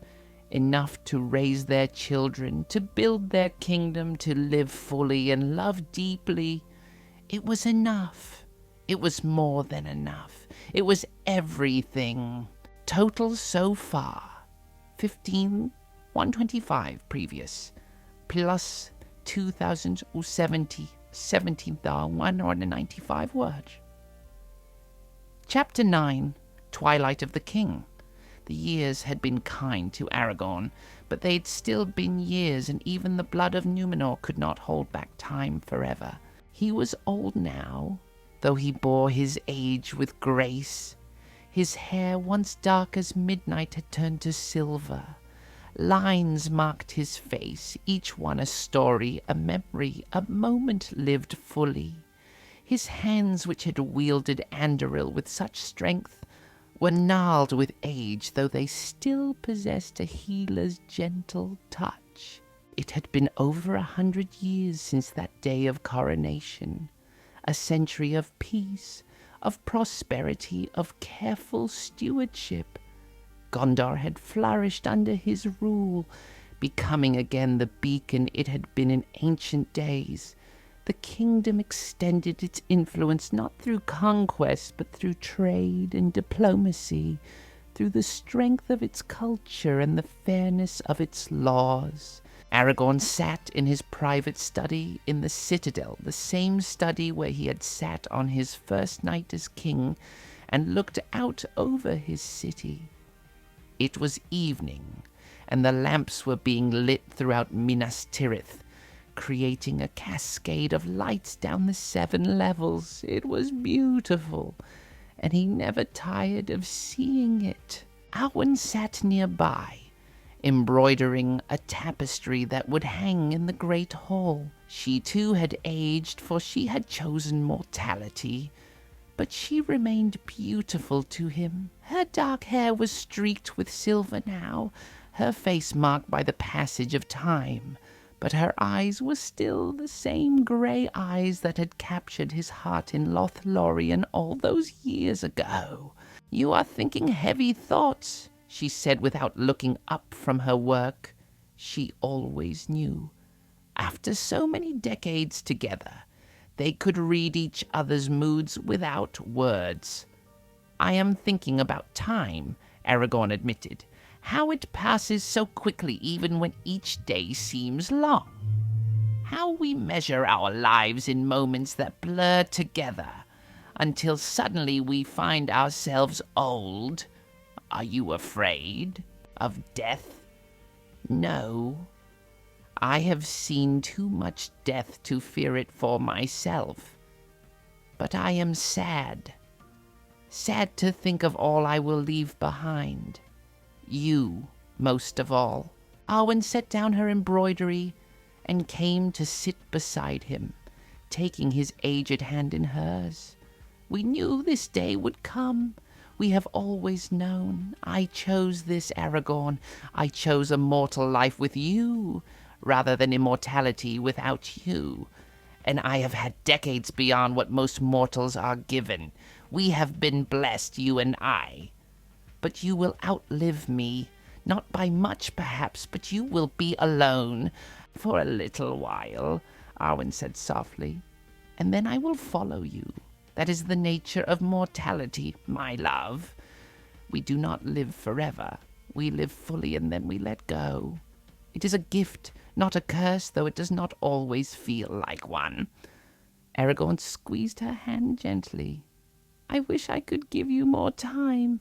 You have given me everything I ever wanted, a life filled with love, with purpose, with joy, children and grandchildren who will carry on after us, a kingdom at peace.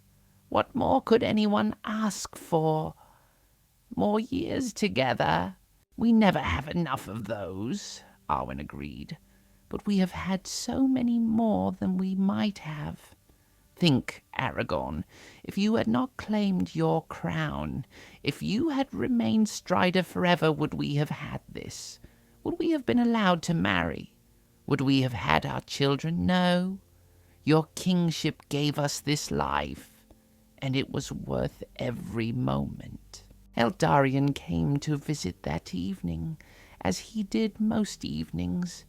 He was a man in his prime now, strong and wise, ready to take up the burden of the crown when his father could no longer bear it. He looked much as Aragorn had looked in his younger years, dark-haired and grey-eyed, with the bearing of kings. They sat together, the three of them, and talked of small things. The harvest, which had been good, a dispute between two neighboring lords that Eldarion had resolved with diplomacy, plans for a new bridge across the Anduin, the ordinary business of governance, but Aragorn cherished these conversations. You have done well, Aragorn told Eldarion as the evening drew to a close. You will make a fine king. I have had a fine teacher, Eldarion replied. Everything I know of kingship I learned from you. Then I hope I taught you the most important lesson, that a king is a servant first. We rule not for our own glory, but for the good of our people. Never forget that, my son. I will not forget, I promise. After Eldarion departed, Aragorn and Arwen sat together in comfortable silence. They had been married for so long that words were not always necessary. They could simply be together, drawing comfort from each other's presence. I have been thinking, Aragorn said eventually, about visiting Rohan. One last time. I would like to see Theoden's grave, to pay my respects to the friend who rode to our aid when we needed it most. Then we shall go, Arwen said. When do you wish to leave? Soon. While I still have the strength for such a journey. They departed a week later, traveling with a small escort. Aragorn could no longer ride as he once had, days on end without rest, but he could still manage the journey to Rohan with stops along the way. They traveled through lands that had been wild in his youth, but were now settled and peaceful, through villages that flew the banner of the White Tree and welcomed their king with celebration. Rohan had changed as well, prospering through its alliance with Gondor. The golden hall of Meduseld still stood proud on its hill, and the current king, a descendant of Aomer, greeted them with all the honor due to the High King of the Reunited Kingdom. But Aragorn's true destination was the Barrow Mound where Theoden lay buried, overlooking the plains he had ruled so well. Aragorn stood before that grave, leaning on a walking stick he now needed for long walks and spoke to his old friend one last time. "I have tried to live up to your example," Aragorn said quietly. "You showed me what it meant to lead with courage even when afraid, to stand tall even when bent by years, to ride to battle even when the odds seemed hopeless. I hope I have honored your memory, old friend. I hope the peace we built together has been worth the price we paid for it." The wind whispered across the grasslands, and Aragorn imagined he heard Theoden's voice in it, telling him he had done well. They returned to Minas Tirith, and Aragorn knew with certainty that this had been his last great journey. He was tired, bone-deep tired, in a way that no amount of rest could cure. His work was done. It was time to pass the burden to the next generation. On a spring evening, when the white tree was in bloom and the air was sweet with the scent of flowers, Aragorn called his family together. His children and grandchildren gathered in the royal chambers, sensing that this was a moment of importance. "I have ruled Gondor for 120 years, Aragorn said. His voice was still strong, though his body was frail. "I have done my best to be the king you deserve, to build a kingdom worthy of the sacrifices made to restore it. Now that work passes to you, Eldarion. You are ready. You have been ready for some time. Tomorrow we will hold the ceremony and you will become king." There were tears, of course.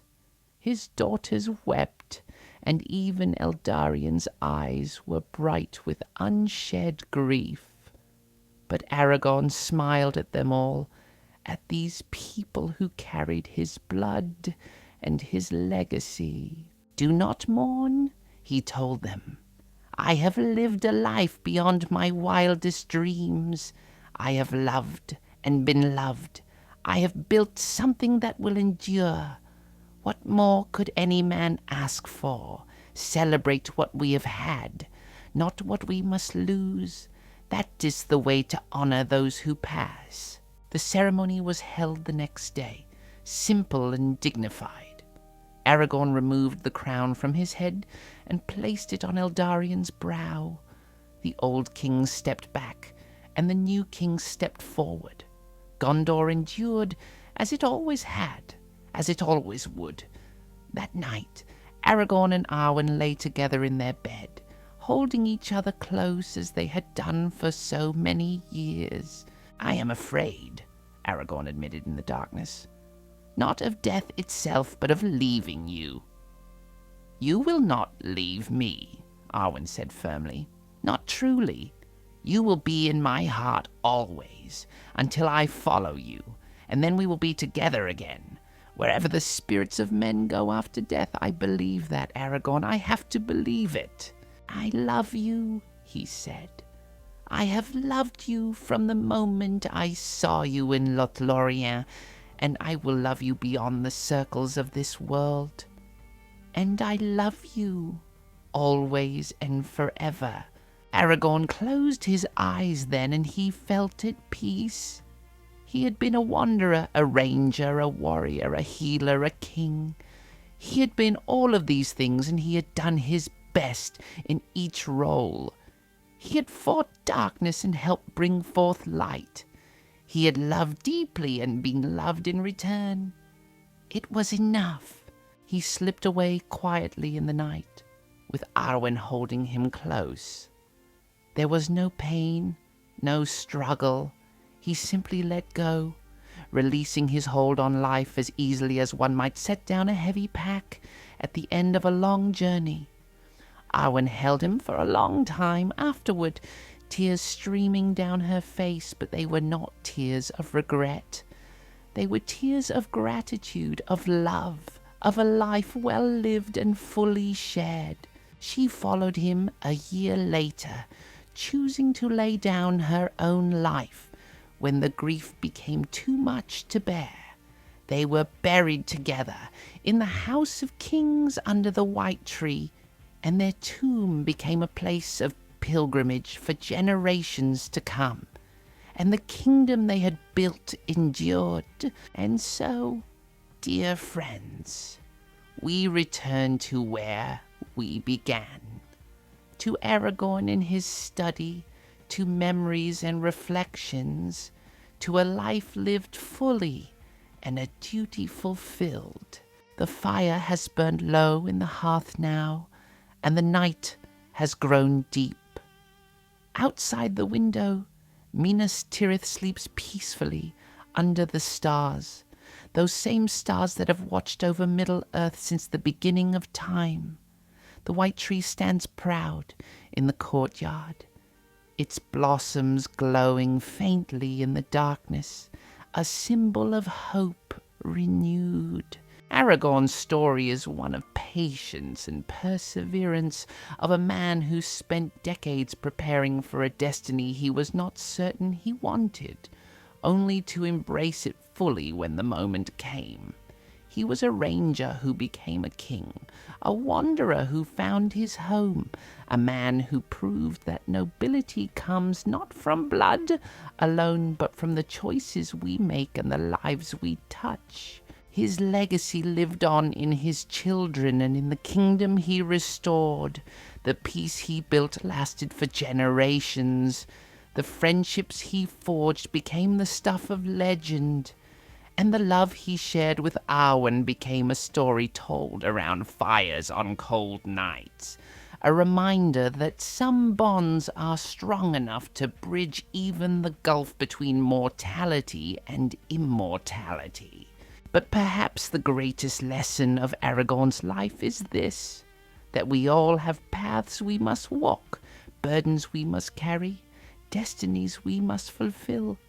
And though the road may be long and dark and filled with doubt, if we keep walking, if we keep trying, if we hold fast to what is good and true and right, we will reach our destination. We will find our home. We will become who we were always meant to be. So rest now, dear friends. Let this tale carry you gently into sleep. Dream of white cities and golden woods, of loyal companions and great deeds, of love that endures beyond death and hope that never fades. Dream of Middle-earth in its fourth age, when the king had returned and the darkness had been vanquished, when peace reigned and the world was healing. And when you wake, carry with you the courage of Aragorn, the loyalty of Sam, the wisdom of Gandalf, the steadfastness of Arwen. Carry with you the knowledge that no journey is too long, no burden too heavy, no destiny too great. If we face it with an open heart and an unfailing will, the king has rested. The story is told. The night is peaceful. Sleep well and sweet dreams.